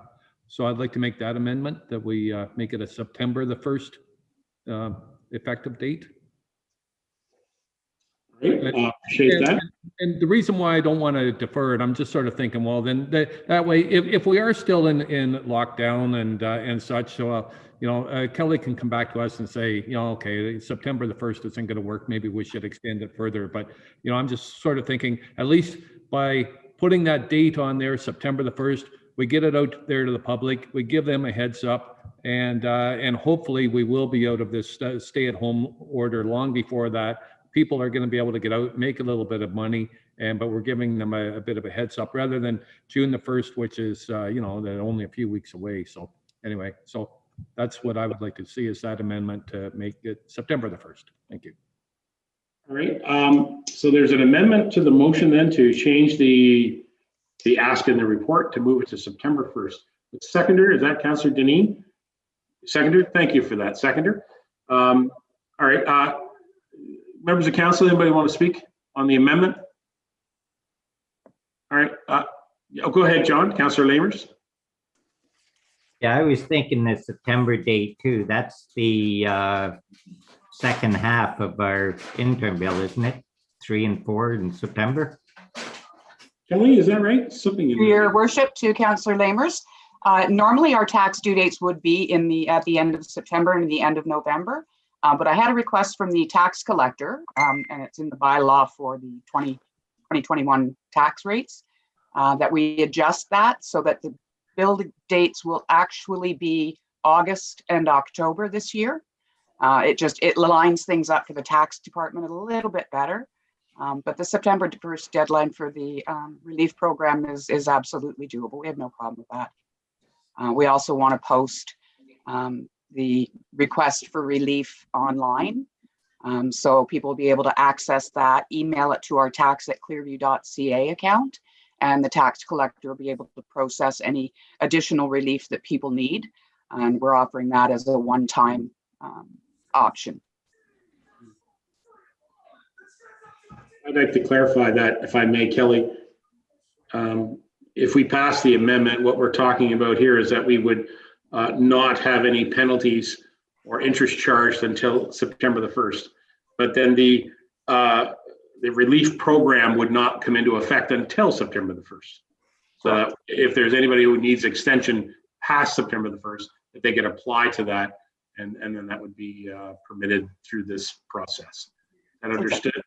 Thank you. I just want to make sure everybody kind of understood that, how we're extending that. That'd be great. Anybody else with any questions or comments to Kelly on the amendment? Yes, Mr. McKechnie again. Thank you, Your Worship. Through you to Kelly. So if someone applies for the relief program, like who determines, or how do you determine whether they are eligible for it? My concern is that we're probably going to get a bunch of people out there that have lots of money, that are able to pay their taxes, but they're figuring, well, the money's better in my bank account for 3 more months than it is in the townships. So how do you tell who's telling the truth and who's trying to pull the wool over our eyes? I'm interested in this answer. Kelly? Through Your Worship to Councillor McKechnie. We're doing it on an application base. We're not asking for any proof of hardship. We're relying on taxpayers to be honest with us. We've given them, as I say, by that point, it will be almost well over 1.5 years of complete relief. We're one of the very few municipalities that's gone over and above like that to try and help out people in this rather difficult time. So I would hope they would be truthful in filling out their application. But short of getting into financial statement analysis and things like that, we felt it was best to keep it on an honesty basis. Okay. Kelly. Go ahead, Doug. Yeah, no, I was just, I don't know. I suppose, you know, there's going to be people that are trying to scam the system. I'm sure of it. It's probably not going to get me reelected by saying that. But anyway, no, but I suppose it's the best thing to do is to offer that 90-day extension, and you know, and so okay, that's fair enough. So we're still at the amendment. Thank you. We're still at the amendment, amending to move the date to September 1st. Anything further? All right, I'm going to call on the amendment just to make sure we got it clear for our clerk. On the amendment, we're going to call the motion. Those in favor on the amendment? All right, and that amendment carries. So the main motion is now amended to September the 1st with the program for 90-day penalty interest relief, application beginning at September 1st. All right. Anything further in regards to the original motion? No? Let's call the motion. All those in favor?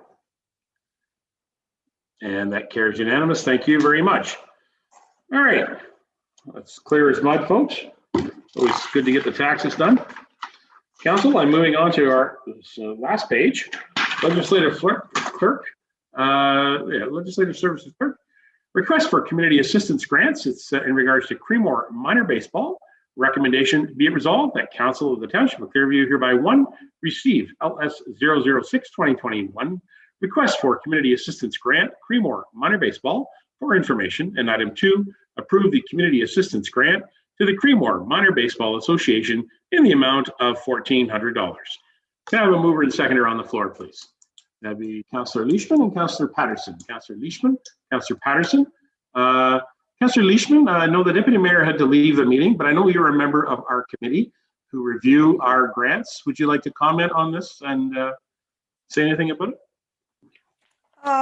No, it's no different than many applications we get, although I would like to point out that the committee has never really looked at sports teams before when we only had 20-some-odd thousand in that account. So now that we have more, we can encourage our sports teams to ask for help if they need it and to reach out to the community grants. And honestly, don't put yourselves in debt. Just, we're here to help you. So no, it was a good application and we appreciate it. Thank you. Thank you very much, Councillor Leishman, and Councillor Leishman and the Deputy Mayor, along with our Deputy Clerk, serve on the committee that review all of these applications before they come to Council. So thank you for all your work. Any questions, members of Council? All right, seeing none, I'm going to call the motion. All those in favor? Yeah, that carries unanimous. Thank you.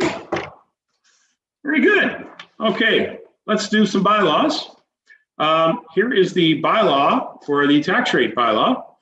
21-49, recommendation be it resolved that bylaw number 21-49, being the 2021 tax rate bylaw, be presented and read a first, second, and third time, finally passed on the 10th day of May, 2021. Mover and seconder on the bylaw, please. Broderick and Lamers. Any questions? Seeing none, I'll call the motion. All those in favor? And the bylaw carries. Thank you. The amending bylaw, which is an on-desk report, I'll read the motion. I do have the original bylaw here with me, but I'll read the motion. The motion is recommendation be it resolved that bylaw 21-51, being a bylaw to amend the appointment bylaw number 19-06, be presented and read a first, second, and third time, and finally passed on the 10th day of May, 2021. Can I have a mover and seconder on this motion, please? This bylaw.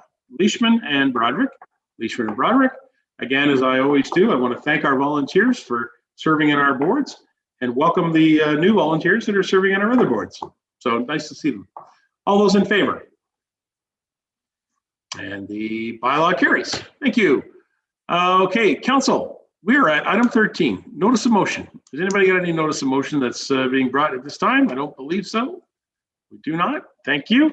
Council, I got the bylaw to confirm the proceedings of our council meeting. Recommendation be it resolved, bylaw 21-52, being a bylaw to confirm the proceedings of the May 10th, 2021 council meeting be presented and read a first, second, and third time, and finally passed on this 10th day of May 2021. Can I have a mover and seconder? Where are we at? McKechnie and Lamers. McKechnie and Lamers. And I'll call the motion. All those in favor? And the bylaw carries. And we're at the motion to adjourn. Oh, Councillor Patterson first. Go ahead, Tom. Would council permit me to pass on a personal tip I received? Please do. This was from my 10-year-old grandson. Those are sometimes the best, aren't they? This is regarding Zoom meetings. He was reported to be turning off his video by his school. And the day after he got his report, he told his mother, "Look what I did." He went and created a video of himself as a backdrop and decided to have it displayed when he did leave the class to go to the washroom or something like this. So I thought that was pretty funny that he would have. It's pretty funny at 10 years old. Well done. That's great. That's great. The future of Zoom meetings right there in front of you. That's great, Tom. Thanks for that. So I have a habit of turning off my video just to keep the bandwidth down and that sort of thing. And I move around a lot. But if I start being consistently in the meeting, you might know I picked up this tip. That's pretty funny. Okay, well, we'll be watching for you. All right, members of council, we appreciate this. We're going to do the motion to adjourn, and then we will carry on here. Where are we at? Motion to adjourn recommendation. Be resolved, the council meeting be adjourned at 8:43 p.m. Mover and seconder on the adjournment, Councillor Deneen. Seconded by Councillor McKechnie. Those in favor? All right, and we are adjourned. Thank you very much for all of our staff who have joined us here tonight and contributed to the meeting. Mr. CAO, nice to see you and have a good evening.